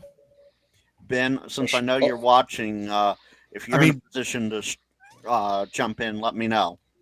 I know. Vince I just, would I just shot him a text message. I just yeah. shot him a text. You can't do text messages off your Windows machine, so there you go. Oh, Oh, let's not reopen it. Oh boy. That's why I have my iPhone right here ready to go. I tell you what, that's what I like about my Mac OS. Paul's always in a position. All right, Paul, you're it. Oh, now we have 2 Is people that- coming in. We're not going to have a balanced 9. Gosh dang it. We'll figure it out. Whoever we gets in here activate first live gets stream. it. As Paul, soon as you Ben, lose, fight hurry to up. the battle. Fight. Finish him. Finish him. Half point. Well, Ken on the paired channel, I'm glad you asked. Yes, there is. If you scan the QR code right above or right next to Tim's head up there up in the corner, you can join the Discord. Oh no, I changed that. That's actually linking to the YouTube channel for the kids table. Well, hold on. Oh well, scan that and then One the link in Discord is Discord. $5.99. Tonight. There we go. Now we got Discord. There you go. You can scan that and jump right into the Ham Radio Kids Table Discord. Yep. Okay, Paul says Rookie can go. So Ben, you're up. Come on in. Yeah, he needs a few minutes, he says. Oh, okay. What's he got? Hair and makeup? What's going Well, he's on? got a bit of shirt on and comes. He has hair. Yeah. He and I did a video last night, and so the content's going to come out in a bit. But that's the one thing to be honest, I'm jealous about. The guy's got hair, and he's a super nice guy, of course. So. Well, he's Canadian. Of course, he's a nice guy. And amen. Not all Canadians are. I mean, we have our share of buttholes up here too. Oh no, Vince! I've had one in my video Posers, comments. yeah. A Canadian butthole. Take off, you hoser. So what is back bacon? Take off you hoser A. Good Yeah. day, eh? Good Yeah, job. hey, can I insult y'all? I'm going to give you the quintessential Canadian insult. Goofball. Look, That is the quintessential Canadian insult if you've never heard it. So Hey, You never Paul. heard it. That's I gotta all make right. sure- The military has gone to Goofy Goober. Goofy Goober. Okay. Goober. Oh, you're such a goofy goober. I gotta find which stream is not muted and mute it. Uh-oh. Stream's up. And Okay, yeah, I got no, it. Vince, I've met. Shout in out my to Prep Hand comments- Paul for streaming from all of our channels. Yes. Yeah, There we go. I've still got them all Man up. is a marathon. I had all. Remember of them how muted. earlier we were talking about putting two AIs together and getting those to talk? Prep Hand Paul's doing it with the comments for the different streams. I'm trying to give everyone equal love. All right. So here is our Brady Bunch, but we are now 10 wide. I was going to say, Good I was gonna Lord. say, once Rookie comes in, I can head out. I was just filling in the gap. Oh, Placeholder. talk to Is us my about audio the coming through? storm going on in your Yeah, picture. you're 5 and 9. Back Yeah, doors this is open. one of up. those AI images created. I'll be completely honest. I stepped away and grabbed myself some itchy back because I haven't eaten much today. Yeah, my supper's downstairs right now. Barbecue. Barbecue. Yeah, barbecue ribs, man, Uh, with the And- fixins. Ben, since you're now here, to answer your question, I'm over on the Ham Radio Kids table chat, so Okay. that's the chat to hang out in. okay, that's where all the cool kids are. Gotcha. Yeah. I gotta clean off my camera here to give me. All the cool kids hang out at the kids table. Now you need one more person. Oh, No, Yeah. 2 more. I think more. 10 is the cat. Oh, wait, two oh more. wait, Yeah, if I sit like this. Oh, I know what I can do. Like We got 10. We've Yeah, added. there you go. Just give us a nice. There we go. I'll make that easy. We squared that up. Oh, I think you got Frank's good side. Wait. Oh, never mind. Wait a minute. Now my head looks fat. Can you put me back in that one? Yeah, you can move me out. Freddie, it's called quick change There you in OBS. Ah, there you go. Oh, now there you you gotta go. You got to be put fast my on the hand draw. over Yeah. Yep. What's up, Paul? How you doing, buddy? Hey, Yeah. I do your sound effects. There you go. Two Pauls make it right. on this side, I have to do this. There we go. Hey, how about I put that down on the monitor that I'm actually looking at now? There. Won't be staring up. Wow. So, I'll just lift Jeff. Ben, yes. Ben, Ben, yes. Yeah. cool. Thank you for joining. No problem. Not everybody knows you here. You want to tell us a little bit about yourself and your channel and what you got going on in ham radio? Yeah, who the fuck are you? Sorry, say that again. Let's see. I'm the ham radio rookie. What? I've been in the hobby for like 2 years. This is starting to sound like I'm at a 12-step program. It's all good. It's all good. Hi, ham radio rookie. Yeah, but And I started messing around with things like I on a joke kind of made a duct tape antenna using copper foil tape, and that led me down a path of doing a J-pole out of Faraday cloth, and then I asked people if they wanted to buy some, and then next thing you know is what am I? It's a year later, or a year and a couple of months later, and it's my full-time business making antennas, which is really kind of a shock. But kind of stumbled on a unique way of making things that are super lightweight and good for VHF, UHF, but some HF stuff's coming. So Ooh, exciting. yeah, And I dropped your link in the main chat. Oh, So thank you. if the paired channels want to grab that and drop it in their chats. yeah. Well, I got to ask Ben. I got to ask him because I mentioned it earlier with There it is. 220. Are we going to see a 1.25 meter Faraday anytime soon? But then I also want to ask the 6 meter Faraday, like how's that been doing for you? The 6 meter sells about as good as the propagation. Magic sales. The thing is that the people who want it really want it, right? And it's an expensive antenna. There's a lot of material in it. So the 1.25, I've been asked a few times, I really should just make one. The problem I got is that I've got antenna analyzers, but I don't have a 1.25 radio. Although then again, Vince lives like an hour drive from me, so that's really no excuse anymore.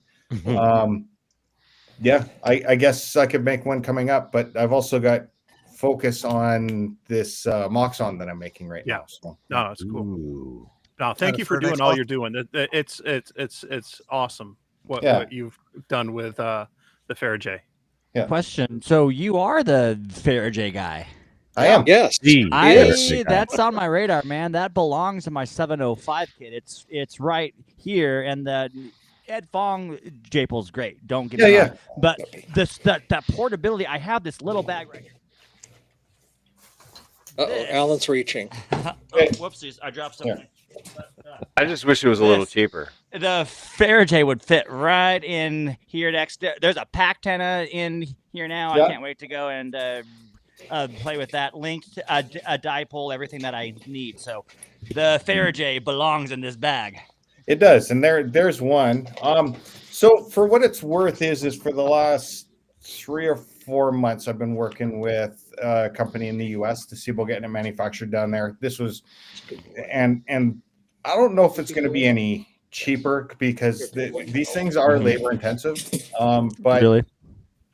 yeah, the sewing them up and everything does take quite a bit of time. So we'll have to see, but like hopefully we can get the price down. I don't know. We'll have to see what they come up with because it's more a licensing deal for me. So we'll have to see how that turns out. So What was your name? Ben, What was your- Mark has a question. Can we see the Moxon prototypes? Sure. Okay. So here Yeah. this is the folded up one, and while we're chatting, I'll put it together. So Now, real quick, everybody needs to sign the digital NDA. The one thing I've been finding quite interesting on this one is the SWR. I've never really been able to I occasionally, depending on where I'm standing and if I'm holding the right arm out at the right angle, I can get it at like 1.1. But for the most part, it's 1.5. But it still gets out. So we've got like a little 3D printed cross piece, and you put in these guys here, and this, because it's a live demo and unprompted, this is about to go south on me. Something's going to tear or something, but it's all good, right? Oh, hey, where'd he go? I don't know where he went. Who, me? You're the guy in charge. Yeah, you're okay. Just keep going, Ben. Oh, there you go. Tim fumbled his fingers. I fumbled. So you basically put everything in like this. I'll have to have the assembly instructions, but there you go. Now this one here, this element ended up being about 1 centimeter shorter than this element. So in a really weird twist of fate, adding a hairpin made it match. So I'm still using it, but there won't be the hairpin match. And Would that be considered an off-center fed Moxon? Yeah, but there you go. So 6 ounces, tie your B and C into here. It roots in. There's a little root or a notch for a coaxial cable in there, and then you're off to the races and point. Right. And I've been finding that this thing's exceptionally directional. Today I had it in my shop and I was pointing it to the south, and I could hear a whole bunch of stuff, but then the squelch was getting broken, but I couldn't hear anything.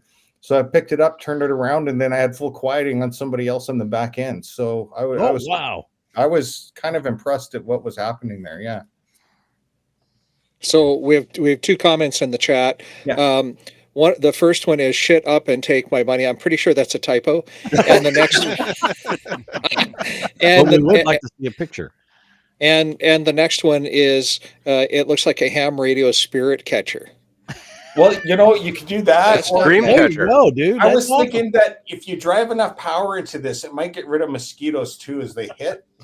I'm saying that's a redneck Saturday night right there. All you need is bug pepper and some beer, and you're good. Yeah, it's a 2-for-1. It's a redneck Saturday night, and you can work Freddy's All-Star notes. Yeah, there was will it kite? It won't actually. This is one thing is if you follow my channel, there was about a year ago I did a Yagi, and I called it the Flaggy, and it's quite a bit bigger than this one.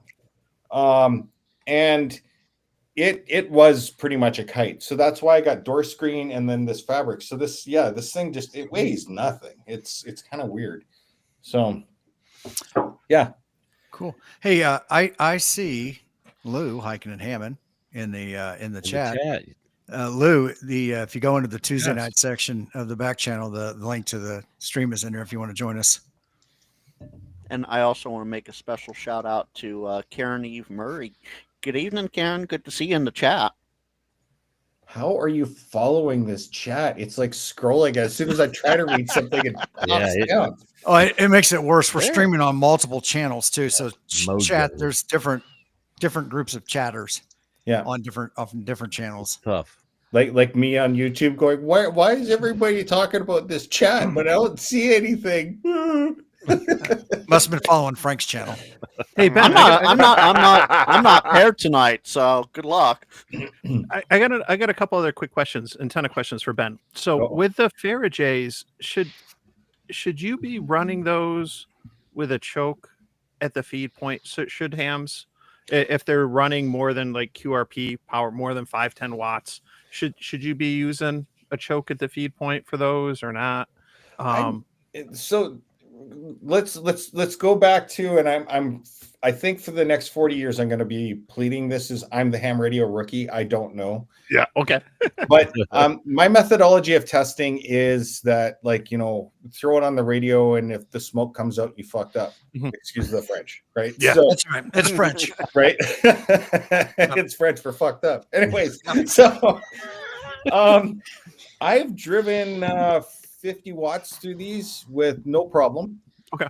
And if you look at my HF antenna, I've got an HF. I call it the random stick. Again, there's another video on my channel on this.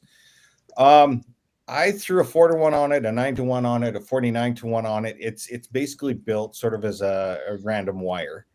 But I found that it works just bare bones way better. And I can't quite explain it other than if you look at the properties of the Faraday tape or the Faraday fabric, what's happening is that you've got all these fibers intertwined, and you've got capacitive and inductive coupling all the way along the thing.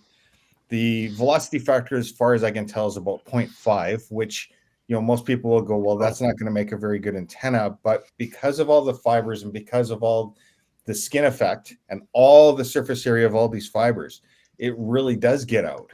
It gets out incredibly well. In fact, I've got a 32 foot in my backyard, and it tunes up to 40 with, I think it's like 2 picofarads, and that's it.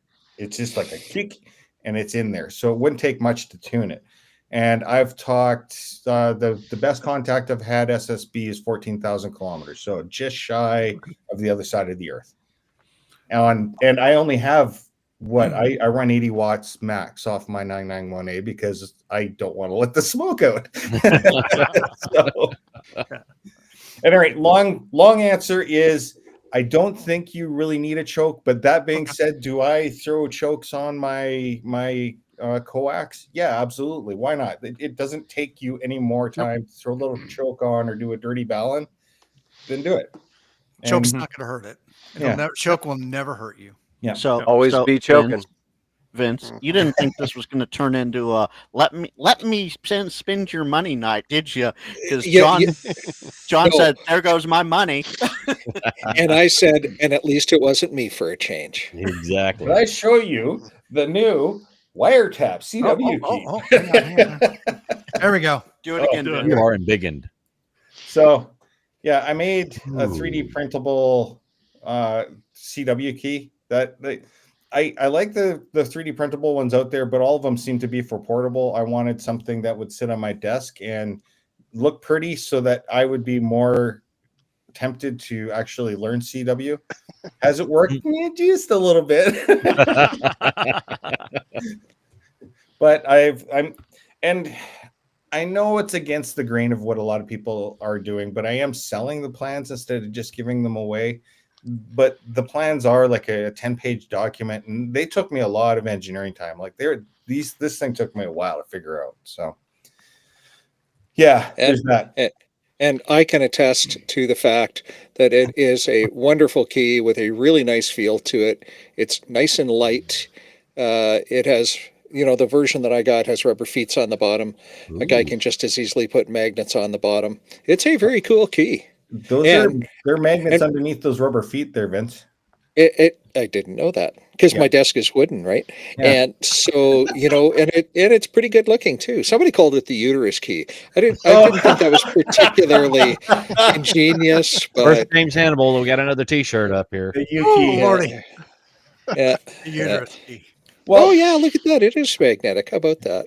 so here I'm gonna ask everybody with this Moxon. I was thinking of calling it the Foxon because using Faraday tape, use an F.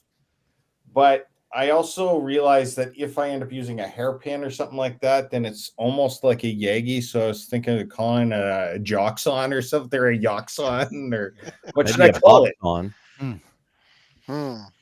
Well, it's almost a. Oh, no. I'm gonna have to dig on that one for a while. Yeah. Mm. Anyways, I've been here doing nothing but pitching my stuff, and I'm starting to feel kind of embarrassed about that. No, So just- no. Well, that's So- okay. N2AKJ on one of the pair channels asked, price. For the key or the Moxon? The key. Good I'm pretty question. sure. But I Drew, think- Drew's a CW guy, so that'd be for the key. Yeah. Okay, so the key, I've got some fully built for 75 US. And I know if you go into my video, I said I wanted to make a cheap key. What I found out in my journey of making a cheap key is the reason why these things cost so much is, oh my God, try to put one of these lovely little pieces of gear together. There's a lot of screws and fiddling. So that's why it's expensive. But the plans are $18. And then the fly swatter. The fly swatter is a good one. Maybe Ooh, yeah. The Yaxon. I like that name. yeah. Yagson. Yeah. I don't know, Ed, how you'd say that. Yeah. Well, he's from Philly, so with a Philly accent. The Mooson. That's interesting. Ooh, now you're talking. And with the Foxon, I think that's probably going to be coming in.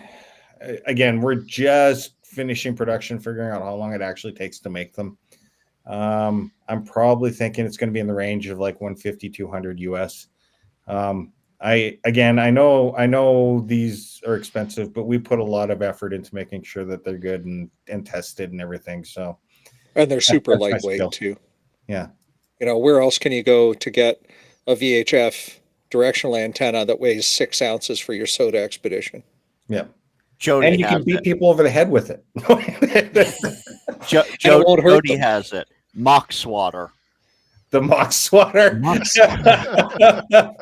Sounds Man. Okay. Oh, Ed says I got it right. So it's the Yagson. Yeah. Yagson. All right. Yeah. There we go. Well, there's a bunch of names for you, Ben. Here's some market research. And Yeah. hey, so we had some fun this week, you and me, right? We were playing with Radio Mobile Online.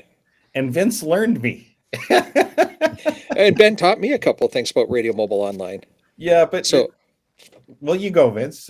well, I was going to say, this came about easy enough. So, how do I find a nice high place and figure out, like, how do I predict a path from a nice high place near my home where I want to test this new fly swatter antenna, or the Mogson or whatever we're calling the Mooson, and how do I know like what repeaters I can hit so that I can see what I sound like at the other end? And so I showed him a tool called Radio Mobile Online. This is a free tool. It produces coverage maps. I don't know, Ben, if you've got some screen grabs to share while I'm talking. Free coverage maps, or pretty colored maps to show you what the expected footprint is of your signal. It'll build a prediction for a link from point A to point B. So it's a whole bunch more than just using something like SCADA or heywhat'sthat.com, which just gives you a profile. This is a very in-depth tool. Vince, We use it for planning repeater links. Is that the VE2 website? VE2 DBE. Yep, that's I'll drop the one that just got dropped in for sure. Oh, Now, guys, Tim's on top of it. Great, thank you, Tim. Now, listen, guys, this tool is free, as in beer, free, and this tool is the same tool that we use commercially, except you pay lots of money for it. So, thank you, VE2 DBE, for allowing us to use it non-commercially for free. You can't plug in commercial frequencies to this version. It's only for the amateur frequencies. and it's commercial grade stuff. But I want people to understand that, like, I was waffling around for literally a day, going through SCADA core, plotting out from where I was going to stand to where the repeater was, and doing a cross section. And I was thinking, this is great. I've got everything figured out. And Vince looks at it and he goes, there's something better, and you're missing a whole bunch of information. And I'm like, what? So he walks me through this, and it was one of those where I realized I wasted a whole bunch of my life. But it was a great learning lesson. At the same time, this is something else. So how do I share pictures in here? There's a little up arrow button down below the Brady Bunch view. Yeah, it's right in the middle. Okay. Should be right below you. Yeah, I'm just gonna see if I can select the window. There we go. So this would be Hailstone Butte, is one of the repeater areas in our area that's up on a mountain, and this goes out like 300 kilometers to the edge of the yellow. So like this thing's got insane reach. 300 right? kilometers, about 185 miles. Yeah. Dang, that's pretty good. Okay. But this is the kind of plot that you get, right? This is sort of like best case scenario. And then I'll open, see, window. This is where the wind comes. So we'll do that one. Hey, good evening, Portable Ham. Welcome on board. Let's see. Put you up here. So you're, I think, Did that picture come through or no? No, not yet.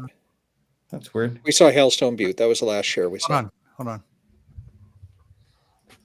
Okay. There we go. Okay. Now, Vince was walking me through this, is that you've got information of, like, you put in the latitude, longitude, altitude, all that kind of stuff, all the tudes, right? Got all the tudes there. Right. And then you've got the radio transmitting, the radio receiving. But then you have, what it does is it calculates the free space loss, obstruction loss, forest loss, urban loss, statistical loss, like the whole thing. And what I found that was really awesome is the 142.95. That's sort of the, let's see, so the total path loss. Yeah. So in the middle of the boxes of text on the right-hand side, they'll say 142.59. This is one where I just hit the repeater, I could get through. And Vince goes, he told me before that if that number goes higher than 140, you're probably not going to get in. And lo and behold, this one here that I hit, it's in this little red dot in the middle of nowhere, but it's literally right where the repeater was. And I couldn't believe how accurate this was. And then you've got like the football. You know what? I'm sitting here talking. Vince is the expert on this. Maybe you want to. You're doing absolutely great, buddy. I'm so happy about I'm just this. regurgitating what you told me. Well, that's okay. That tells me that y'all were listening, which is good too. So from left to right, from the source to the destination, is the way you view these things. I always think of this ellipses that you see on screen. I call it the football. Not that I'm a ball fan, but that doesn't really matter. But you can see on it the path that it's going to take, and you can see a path of diffraction as it hits over the hill, comes over the top of the hill near the right-hand side of the screen, near the destination where it's going. It gives you that total path loss figure. And now if you're a real geek, nerd, whatever, and those are positive words in my book, as always. If you take a look, excuse me, if you know how many watts you're transmitting at and how many dBm that is, and then you can take a look at the sensitivity of the receiver at the other end and how many dBm that is, you can take a look at the path loss and know just how many watts you need, or ERP, effective radiated power, through gain of an antenna to get a signal there. Yeah. So it's pretty straightforward stuff. And it also saves me a whole lot of time of like standing on the top of a hill in the middle of a snowstorm or something cold, because we're still in the middle of winter here. Like we're having second spring right now. Yeah. But, so we had first spring and then it got cold again. Then it's second spring and it's going to get cold again. And fourth spring comes about July, and then we enjoy 6 weeks of summer. Yeah.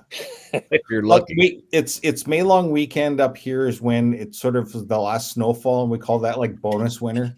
But At any rate, so it saves me, like, I can figure out what repeaters are active, which direction I need to point, which ones are going to be most successful. And then, get on the phone or on the radio and tell people, can you listen at this point in time? And then I can make some good video content of me jumping up and down going, look at how great this is. Yeah, indeed. So Chris Bricker says, holy crap, this is cool. I'm going to look into this. And nerds. And then Grouch over there says, Vince is one smart mofo. Absolutely. Oh, he is. So real. So since if everybody thinks Vince is a smart mofo, make sure you hit the like button on any of the streams that you're watching. Hit the like button. Yeah. Except for Frank's. And even if they think I'm not a smart mofo, hit the like button anyway. That's right. And don't Smack forget that- to hit that subscribe button if you want to see more of this. Yeah, Yeah. well, and I've got a video that I'm just editing. It will have coverage of, Vince and I talking on this, him walking me through what these numbers and everything mean, because literally yesterday I had no idea until Vince, told me. I think 24 hours ago we were talking about this. Yeah. One thing is, if you're going to talk to Vince and he goes like hardcore nerd on you, you're going to understand about 50% of the technical terms coming out of his face. But the rest of it's pretty cool. just stop me and ask. Sometimes I'm hard to stop. No. You're not hard to stop. I'm just like, you are probably one of the smartest people I know, Vince. So this is why I'm saying it. So, Dude. Ben, I got a question for your antenna there for the Moxon. Do you plan on making any for HF bands, any of the other HF bands, that is? Yes. This is one of those things where the business is kind of growing in a weird way. So I got to be careful about what I say. So but screw it. So one thing I've been doing is you got the random stick, right? So you have one stick coming up like this. If you take another random stick and you put it up like this and you do a bridge across the top, but you make it so you can turn that into basically a Moxon, but if you put little tail wires on the end, on the top and bottom, and you can turn it around. And you can also, because it's, I've got like a 40-foot whip effectively that I can extend and adjust so I can tune it. And I was thinking about doing Moxon. I'm also looking at doing a slot antenna version of this, where it'll be a little simpler, where I don't necessarily have to have a gap of the wires at the top and have it precisely spaced. Is I can just make a bridge across the top, a bridge across the bottom. Then I find if you get your feed points and you move it up and down along those two posts, is you can find a 50 ohm feed point. And at that point, I love Roth Hamels, dude. Oh, my God. Look at this thing. Look at this beast. Like, hey, we could almost we could touch them. Yeah, see, but look, I got how many bookmarks you got? Not that many. I talked to him at Orlando. Yeah. I said, dude, can we get this in a digital form? I'm a digital guy. Oh my God, yes, please. They will not do it. He acted like they didn't know how to do it. I know they know how to do it. They don't. I know why they don't want to do it. I know why they don't want to do it is because people spend too much time staring at screens. Yeah. No, I think it's because the information will wind up all over the page, all over the place, right? Yeah. He's like, oh, you could scan it. I'm like, yeah, no, I can do that. True enough, but yeah, it's just an insane, like, oh my God, the wealth of knowledge in that. Anyway, so yeah, there are a couple, like a Moxon that's gonna come up that's HF, but I have better hopes for the slot. And the reason why I like the slot is that even though it's vertical, it's going to be horizontally polarized, and that horizontal polarization will be just slightly higher than the halfway point. So if I have a 40-foot whip, then it's going to be at 20 feet above the ground, and there's almost zero footprint. So think of a horizontal polarized version of the DX Commander that's adjustable. Nice. Yeah. And polarization matters for when it comes to certain bands and modes and stuff. Doesn't necessarily for HF. No, yeah, not so much for HF, but I'm not for thinking HF, but for the higher VHF, bands, UHF stuff. Yeah, totally it does. Yeah, it's a 20 dB difference between vertical and horizontal.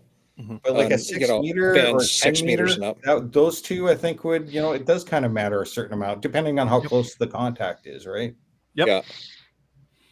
So I do a lot of VHF contesting, and a lot of the folks regionally in Western New York and Southern Ontario, they're gonna if you're serious about VHF and above, you're gonna be running horizontal, because it's easier to manufacture gain in the antenna that way than with verticals. Yep. And I've even in the last contest in January had to switch antennas to make an FM contact on horizontal, just because we were close enough where we could make an FM contact, 705 to a 705. So it was, and I think it was a 6 meter one too. But the cross polarization is enough to wipe out that. And so, switching to horizontal to do FM is a weird thing. But if the other person's running horizontal or whatnot, then you got to do what you got to do. Well, I think we should all start, everybody tilt their antennas to 30 degrees and we'll just mess with everybody. We'll have only the 30-degree club, right? There we go. Yeah. Everybody lean over. Yeah. And I'll just share this real quick. Well, I, since I got the floor and was just talking about 6 meters and whatnot, I just purchased the 6 meter Faraday while we were on stream. Oh, so, really? So well, thank you. Yeah. Let's see here. How do I do this? Let's see here. Window. There's you pulled a big gem and purchased something on stream. I did. And did you buy the customization for the call sign? I put it on there. Yeah. Okay. Yep. I was going to say, if you didn't, I was going to give it to you for free. See, you should talk to me first, man. No, don't worry. I want to support you in what you're doing and stuff. So I'm not looking for coupon codes or anything. I don't know how to add that. There it is. There's the proof. See there. Mike's going shopping. Dude, I look for a coupon code every website I go to. And you'll notice I cut off the price just not to discourage anyone.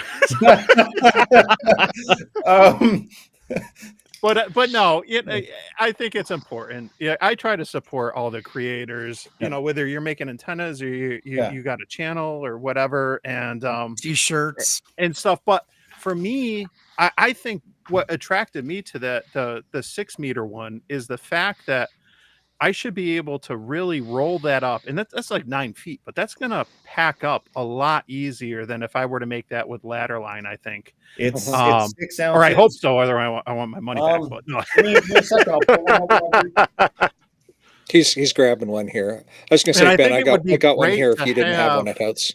A good 6 meter option other than a dipole that I can deploy when I'm traveling. So, and Chris Bricker, I'm not sure if any of us have a I see what you did, Freddie. Okay.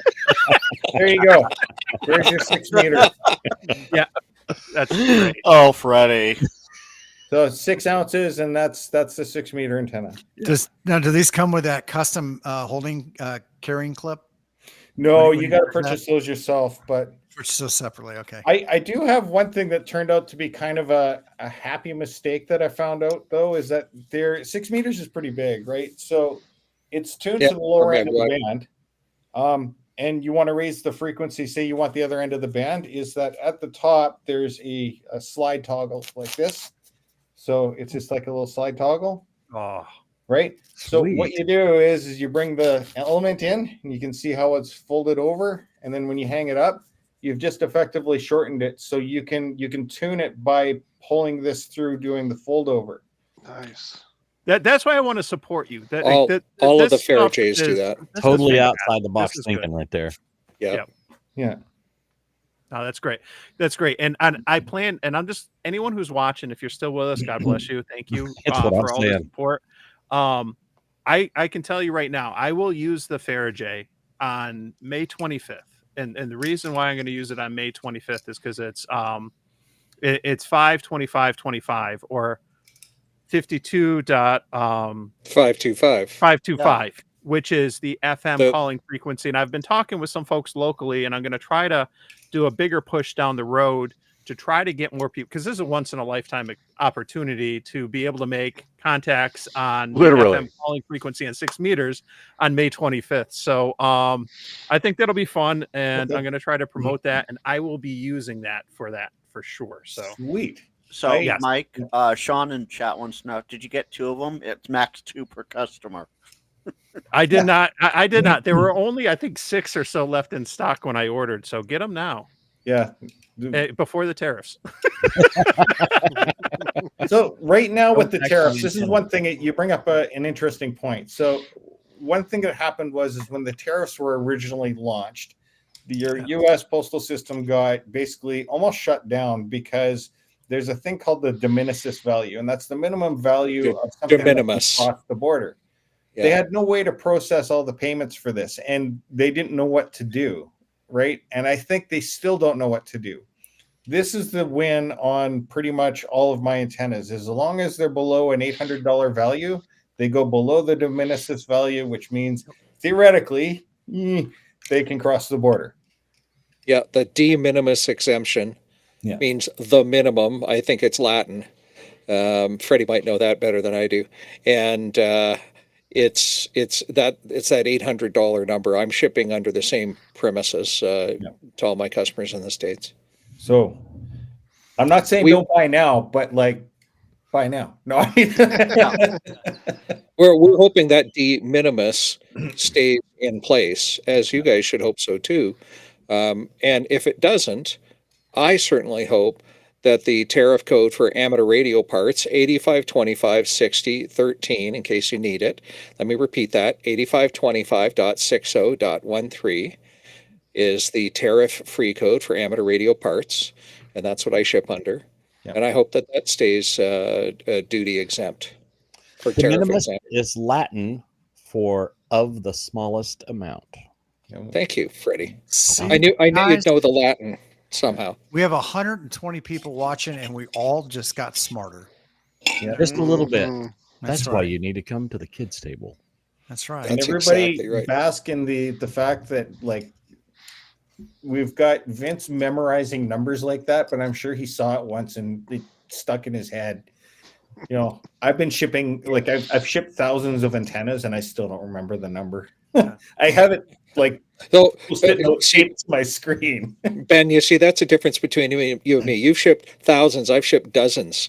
You've got an automated system, spitting out your stuff to the USPS online. I type them all by hand. Okay, let me help you with that. Yeah. I gotta ask you a question. You just mentioned thousands of antennas. Yeah. So if you think back to when you had this idea in your head, and I know you're a maker by trade. Yeah. But when you thought about that, when you first, had this idea and sat around the kitchen table and drew it up, did you ever think that a year later or 2 years later you would have sold thousands of these antennas? No, not even close. Like I was thinking like, oh man, I've got like a great side income to, so I can buy my next radio, not this is going to be my job. Right. And what happened on the first day that I put it up for sale, I just said like, I put out a video saying, hey, would you be interested in buying this if I made it? And I ended up having like 1,000 people sign up within a few days. It blew me away. It was crazy. Yeah. Then, it was like a week later, I figure, okay, I'll make 100. Maybe I can sell 100. This will be awesome. And they sold out in less than an hour. The next batch, I figured, okay, I'll make them bigger or make a bigger batch. I'll make 200. They sold out in less than 45 minutes. The satiation point of people getting it seemed to happen around the 500 or 600. And yeah, now I'm at, I think, let's see, I've ordered, I'm basing this off of how many PCBs I've ordered, and I've gone through 2 sets of 2,000 PCBs. So my third set has been in. So yeah, That's And so those PCBs are used in more than just the Faraday. yeah, they're You're using in them on the everything. Flaggy, the Moxon, everything. Yeah, it's a common board, right? And the thing is that that's also sold on my site. So like, if you think my antenna is expensive, and I get that, believe me, I won't hold this against anyone. I also have the plans you can get, but you can buy the Faraday tape, and I recommend everybody should buy a roll of Faraday tape and throw it into their Go kit, because if a wire breaks or something like that, or literally if you need an extra inch on the end of wire that you cut, literally put the tape on it and pull that inch out, and you're good to go. But go and make your own. And I sell the PCB board separately, both as a kit that you can solder up yourself, because I get little spare pieces, and then ones that are soldered up. And go out and make your own antennas. Like, be an idiot like me. And like, here's one thing: that our house is just getting resited because we had a hailstorm damage the entire house. And a video that will be coming up is I took the Faraday cloth, I taped it to the vinyl siding of my house, I hooked on one of these BNC connectors, and it made a great antenna. So, and nobody could see it. It's just a little, like this little shiny, gold silver thing sticking to the side of my house. So you have another HOA purchase. muster? So Sorry, Ben, Bill? you have another purchase here. Chris Bricker said, sold. It's on the way. I finally got one. Now stop spending my money. No more. Although Chris Becker also says he needs an extra inch too. Yeah. Well, I mean, don't we all? Don't we all? Yeah. Well, and I got Vince- an email exchange with Freddie Mac here, and like, the man, there's too many acronyms. Not APRS. What is it? What's your All-Star. big thing? All-Star Link, All-Star. ASL3. Right. And I started looking through some of your videos, and I'm like, damn it. But I'm lucky because I already have some Raspberry Pis. I've Well, got that's a a good couple start. Pi hats.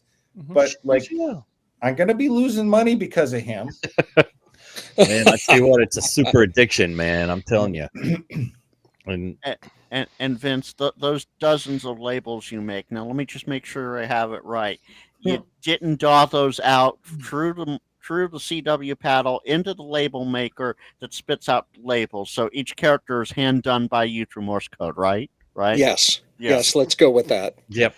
That's how he types on his computers through Morse code. Yep. Yeah. Then how wide of a tape would you recommend? Some of the people were asking about the Oh yeah, good question. tape on Amazon. Or do you have a particular like you 1 said, inch wider than 2 inches or better than 2 inches, or is that to throw a roll in a Go kit? How wide? Oh, the tape, I would say 10 millimeter wide would be the tape to use. Yeah. So 10 millimeter wide is 3/8 of an inch for those of you in Freedom units. Yeah. Yeah. It's a good, that's sort of like my go-to stuff. The stuff for the Moxon and whatnot, or even the slot antennas, I use 1 inch.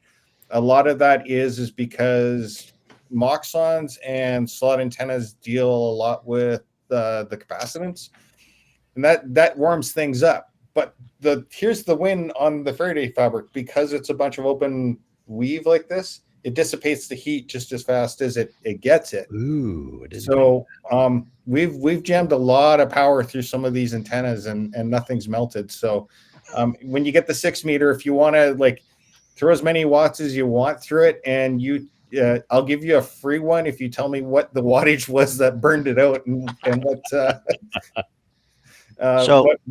whether you're using digital or not, I think would also be a good thing to know.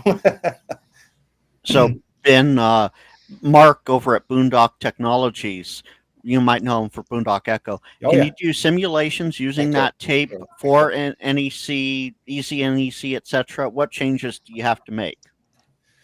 Did somebody say So Boondock this Echo? is, I've Echo. tried Echo. so hard to do simulations, and nothing seems to be able to replicate the properties of it. It's kind of a freaky material, because for the longest time I thought that its velocity factor, when I was going through the J-pole, if I did my measurements backwards through the J-pole calculator, it showed me that I had a velocity factor of 1.15, which is over parity.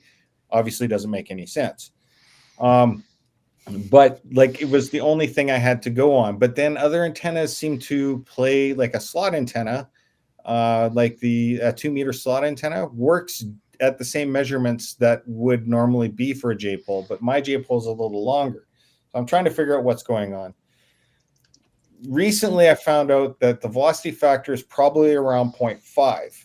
And this is me guessing. I don't have any empirical data on this. This is just me playing with the material. So now that we've established 0.5, then that kind of makes sense that the J pole, I can make a J pole that is the same length as a regular one or something fairly close. But in this case, because it's 0.5 for the velocity factor, it's no longer a half wave, it's a full wave antenna. Right? So it becomes this kind of weird dichotomy of what's going on. So anyway, that whole long spiel is that when you deal with the capacitive coupling and stuff, things get warm.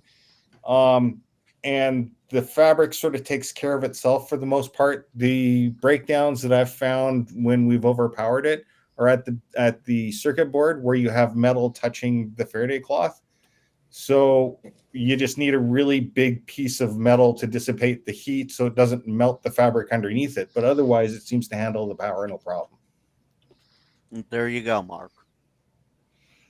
And yeah, thank you. Got to hook this one up soon. Nice. And maybe to an all-star node. Who knows? Way to do it. Oh, you're killing me, people. All my profits are going up in the air. See what you step into when you come to the kids' table, Ben? We've got all Vince, corners we're of going it. to have a chat about hey, you should hop on the call. I got to say, Freddie, you would.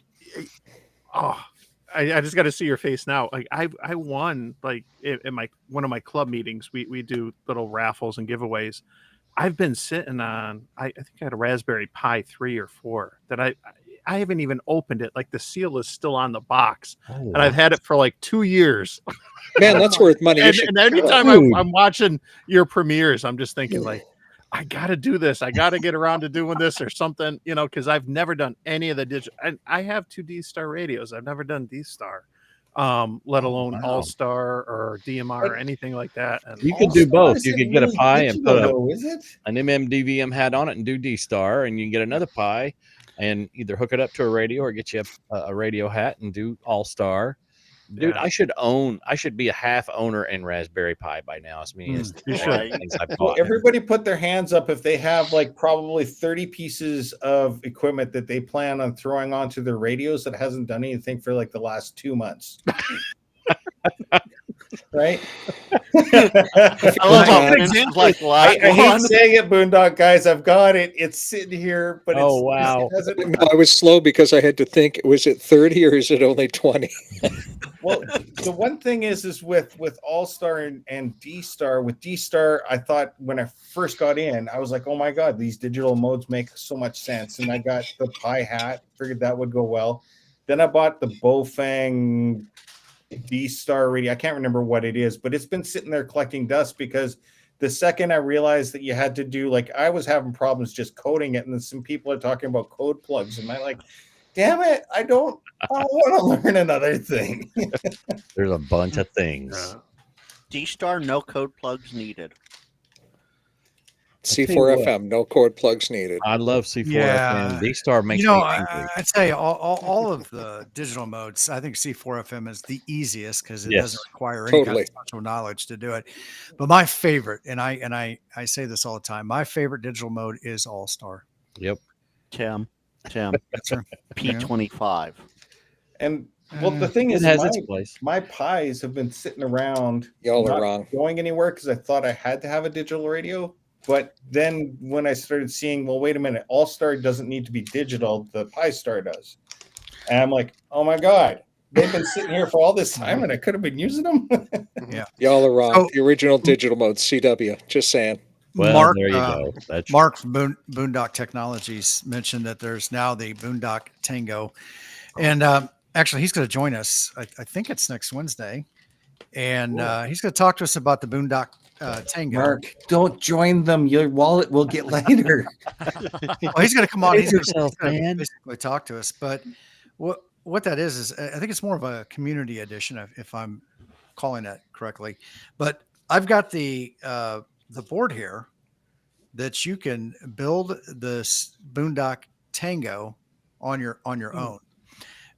And so that's part of what we're going to do on a stream is I think I'm going to build this while we're talking to Mark about this and the Boondock Echo and everything. And, how we can do fun things like integrate AI and some of the other cool technologies out there. I know it's not ham radio, but integrate that with ham radio. So, yeah.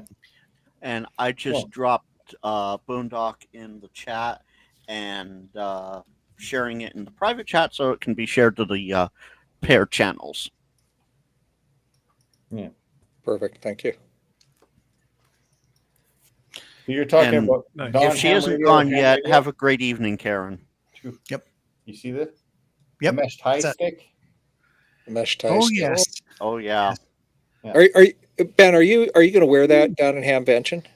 I can't go down to Hamvention this year, unfortunately. All right. All right.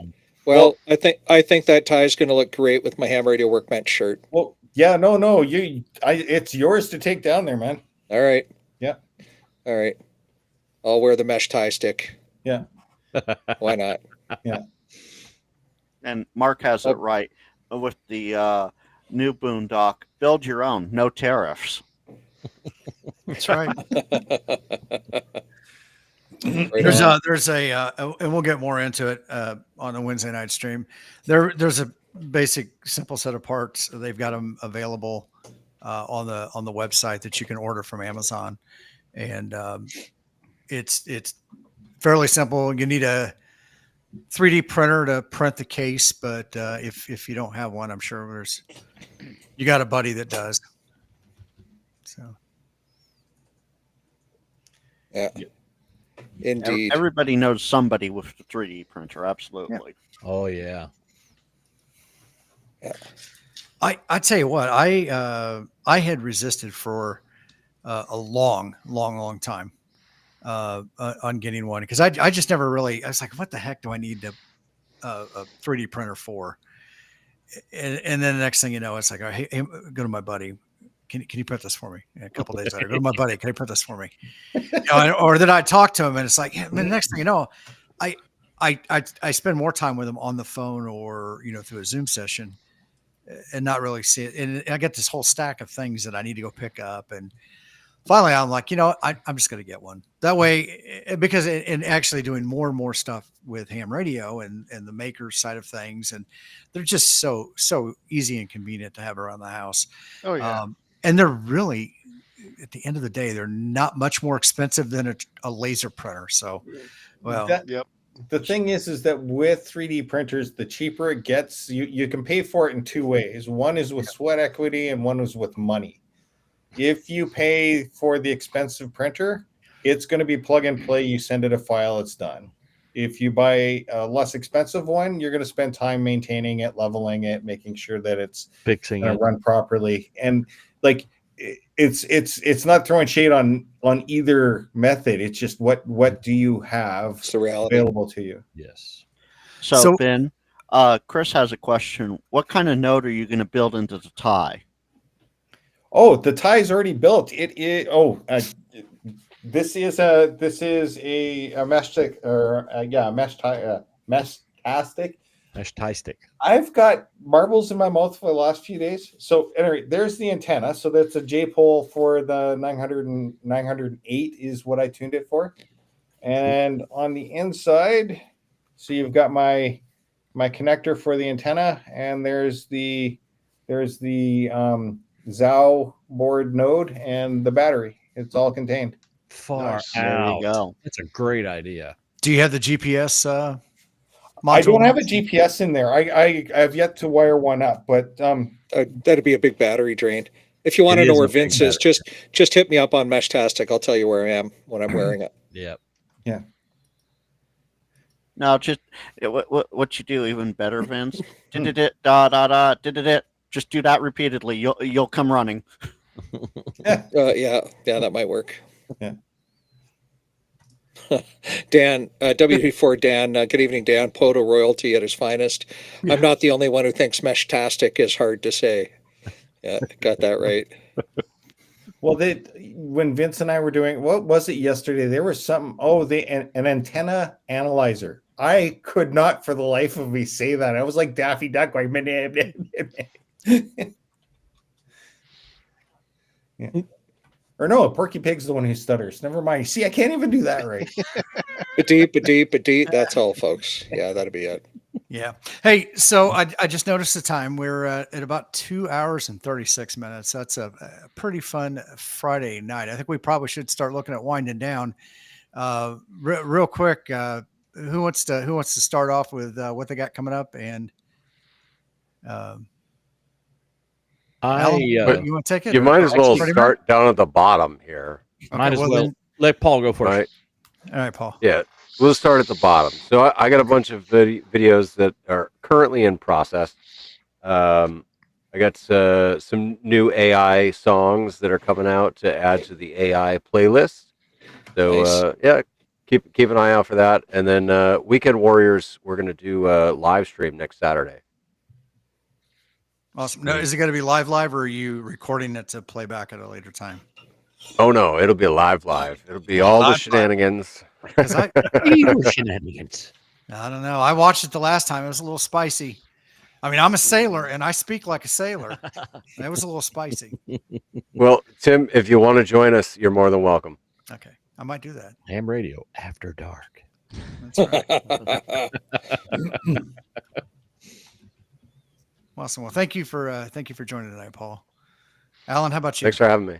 Well, speaking of ham radio after dark, I got a couple of videos coming up. Going on more hikes out here in Indiana. There were two adjacent parks that were right next to each other. And I decided it would be a good idea. Let's go get both of those parks activated in the same day on daylight savings time and experiment with my speaker wire dipole and, set it up at a couple of different heights. And that worked out great. I got this thing dialed in like 17 feet above the ground. It worked great.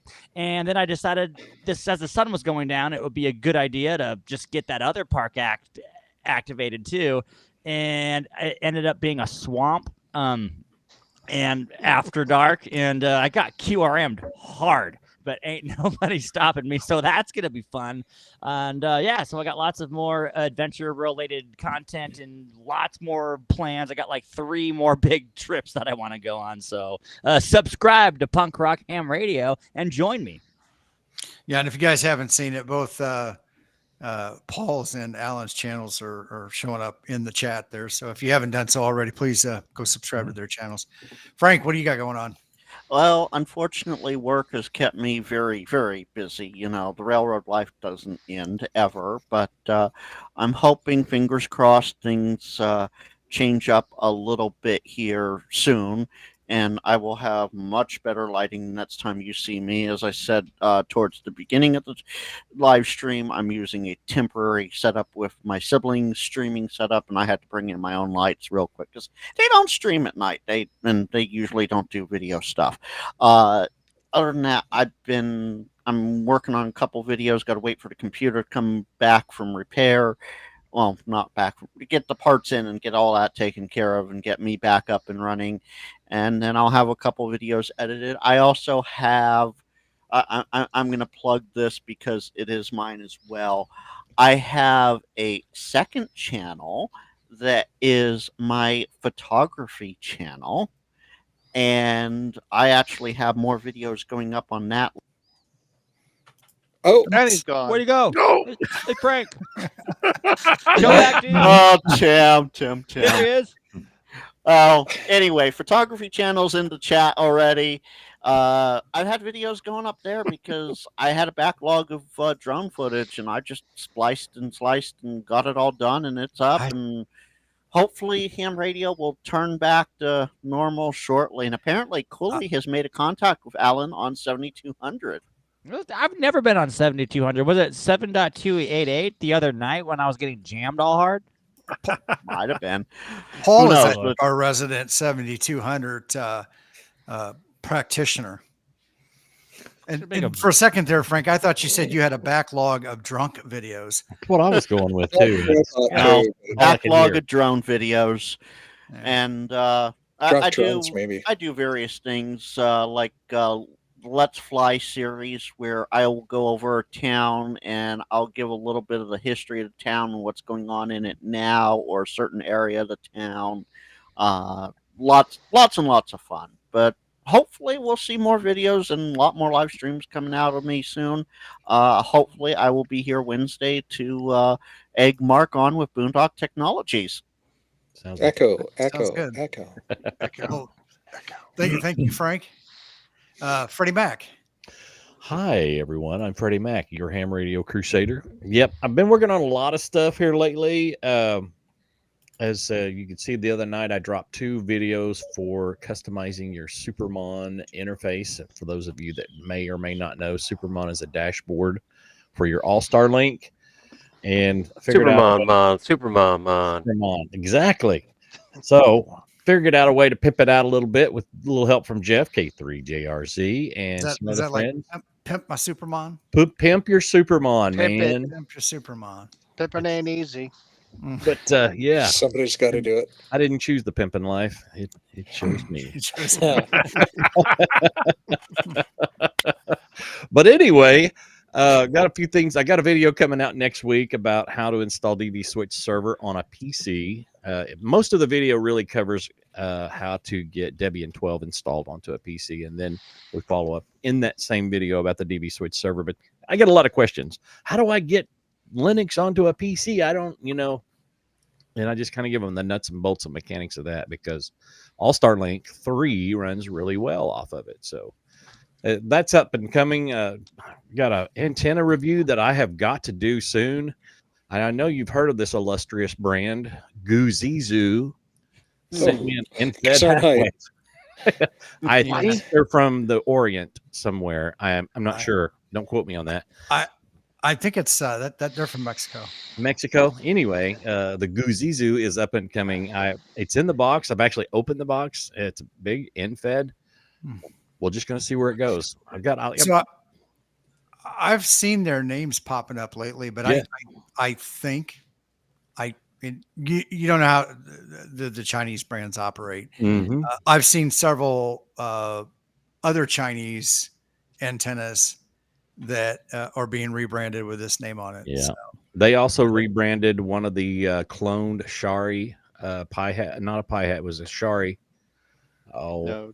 nodes that go in. It has it's like a box and it's got its own little 2 USBs and it plugs into the Pi that way laterally. They cloned one of those. They're noisy as heck. Some of them are good. Don't get me wrong. They're not all bad, because it's poor quality stuff.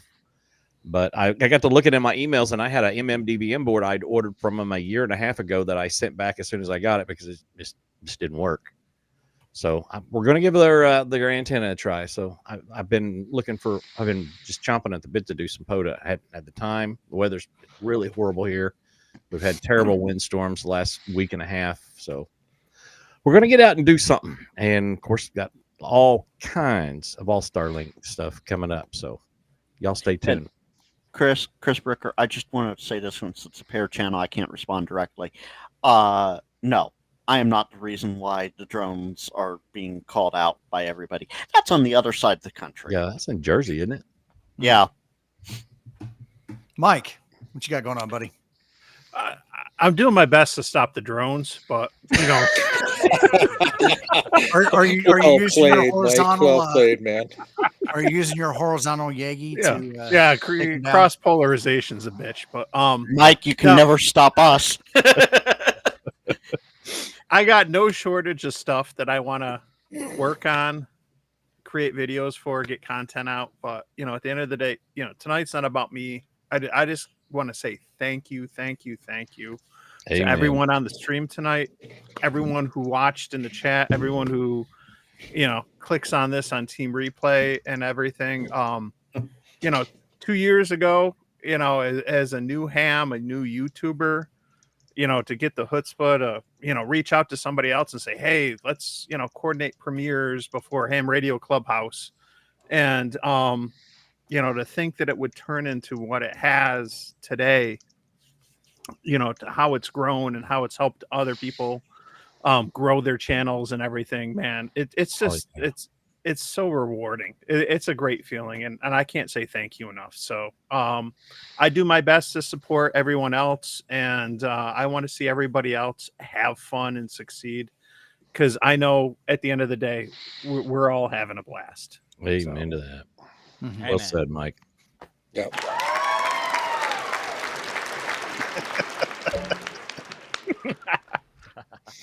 Jeff, what you got going on? Oh, that's right. Let's do that.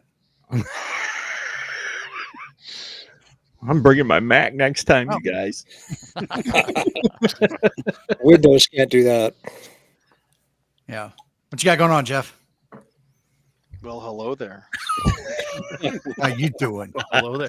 How you doing? How you doing? How You doing? Yeah, I got a video I'm working on. I got some ideas I've been playing around with it. I just gotta get to actually filming. I was supposed to do some traveling, but I canceled that due to 2 different reasons. So I'll hopefully hit some new parks soon when I travel. And yeah, I'm trying to get to 2,000 subscribers on my channel. I'm getting close, slowly. It's creeping up to there, but I'm getting tired of talking about it. And All right, folks, we need your help. Jeff needs to get to I'll do it. 2,000 subs. Can you all hit on the link that Frank has been dutifully putting in the channel and give this man a sub if you haven't already? Thank you so much. You will you And don't if even you're have to on watch one the of the video, paired just channels, subscribe. and if you're on one of the paired channels that you're not on the Ham Radio Kids Table channel, come on over to Ham Radio Kids Table channel, click that link, and enjoy. Yes, And please. subscribe to the Ham Radio Kids table while you're there. The closer I get, the quicker it'll get done. I just feel like it's been going on for like 6 months now. I want to say I could be wrong, but it seems like it. But all in due time, I know that. But yeah, so once we do that, I'll be excuse me, a fun thing to do. 7 prizes to give away, 7 prize packages, and there'll probably be some bonus items in there too. We'll see. Ooh. Yes. And there might be like a huge grand prize too. That will come once this gets even closer. So we'll see what goes on with that. But yeah, fun times. Come for the videos, stay for the POTA. Or come for the POTA and stay for the videos. Jeff makes the best POTA videos I ever seen. I love them. Thank you. Awesome. He does a good job with the 8-bit graphics. It's totally awesome. It takes us all back to our early Nintendo. Oh man, 6502 roots. Nintendo 60, yeah, Commodore 64, Atari 2600. Nice. Yeah, all those. yeah, those were the Palm. Word on the street is when he hits 2,000 subs, he's going to upgrade to 64. Nintendo 64. Nintendo 64. Yeah, Super K3JRZ. Commodore 64, are you sure? you come out with your old gaming console. Mm-hmm. It's all built on an Android phone. There you go. Well, Vince, what you got going on, buddy? Hey, so I have no videos coming up yet because I have been a kitting machine. If y'all aren't aware, I can help you learn CW through the W8BH Morse Tutor. It's a kit that a buddy and I sell. We do it for beer money. Frankly, in the last couple of months, it's been more than beer money. We've been busy, which is great. That means a lot of people want to learn CW. So drop into my website, take a peek at it. Frank, thanks for sharing my YouTube channel out there. I've got some content out there, and boy, it's to echo what Mike says. Thank you so much for the companionship, the compassion, and the brotherhood you've shown me to help me grow my channel. I greatly appreciate it, y'all. That's it, Tim. All right, Ben, how about you? What do you got? What do you got going on? What do you got coming out for videos? Do you do stuff, Ben? Well, I here's the things. I haven't put out that many videos. I want to, but I'm busy making freaking antennas. You just keep doing what you're doing there, buddy. Yeah, no. I get that. So there's more stuff coming. But I also just did a huge spiel and kind of hijacked a good 40 minutes of this. So I'm not gonna go into that. But like, yeah, I'm the ham radio rookie. Much like Mike, I'm a couple years into the hobby, and I'm completely blown away. This is one thing I found that's kind of funny is I've never met a sad ham. Like, they exist in the comment section, but I have never met one.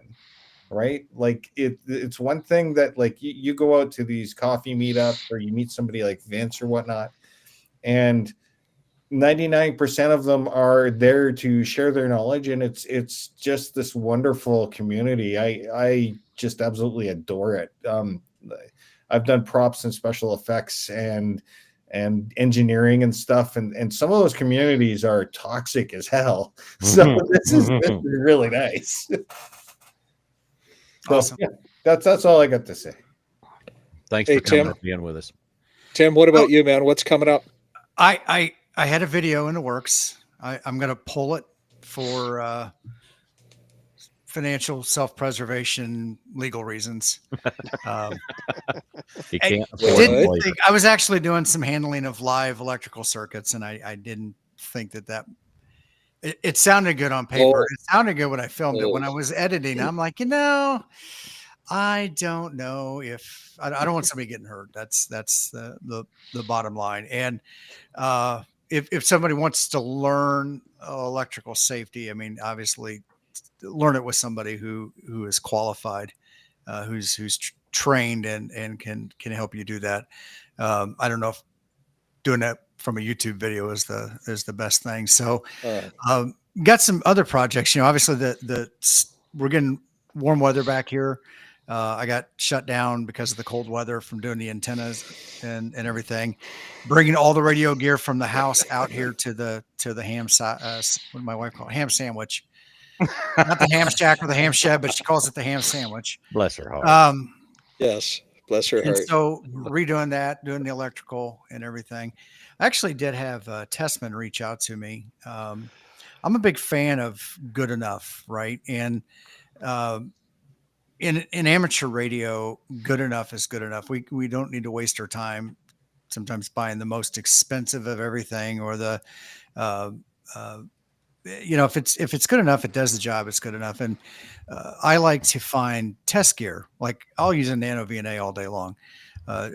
Testman's a brand of meters that I've used, and so they've got another one coming out. It actually just kind of tied right into what I was doing here, so it was great. They agreed to send me a second one actually to give away, so we'll be doing that too. Also, 3,000 subscriber giveaway.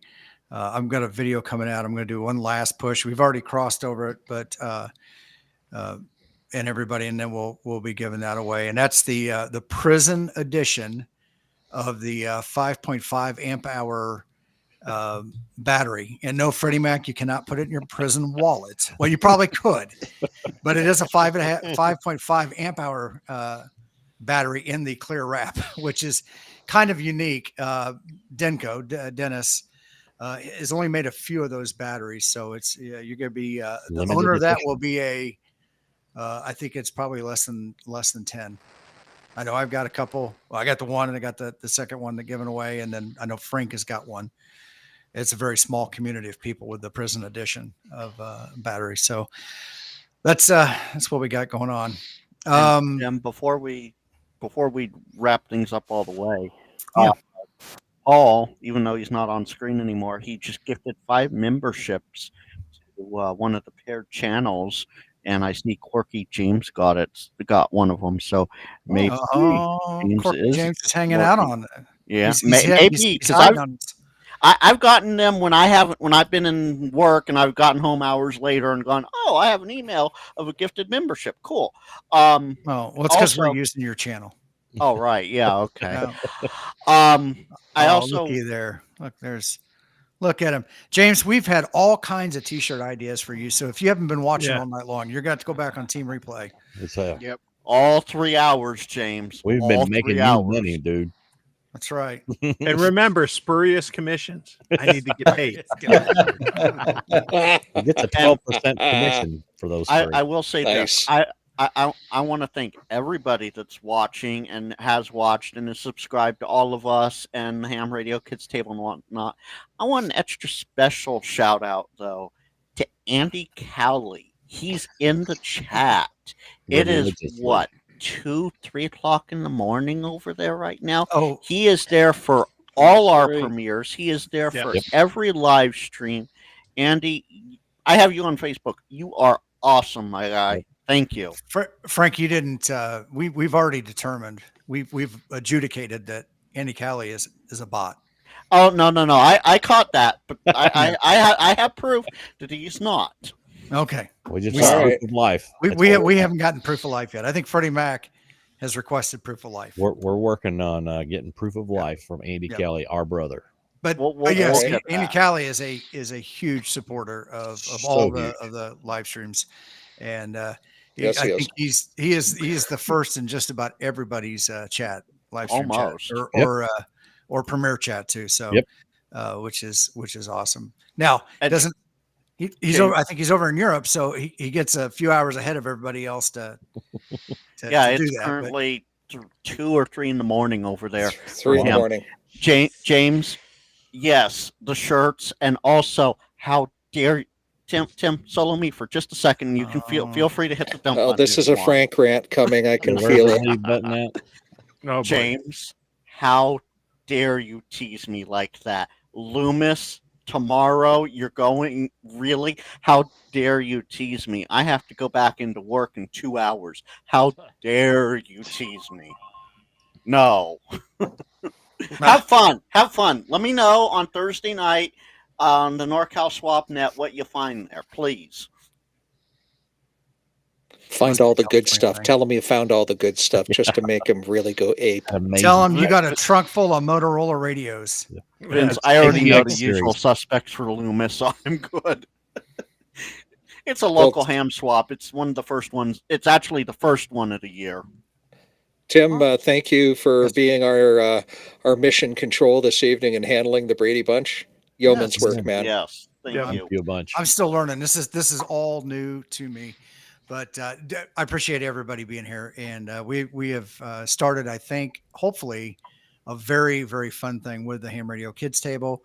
I'm glad that Mike and Scout Shane got together and did that, and then said, "Hey, let's start adding some people to that." If you are a content creator, if you guys are a content creator and you're interested in doing something like that and getting your videos in, we've got Tuesday nights, Wednesday nights, and Thursday nights that we're putting premieres out.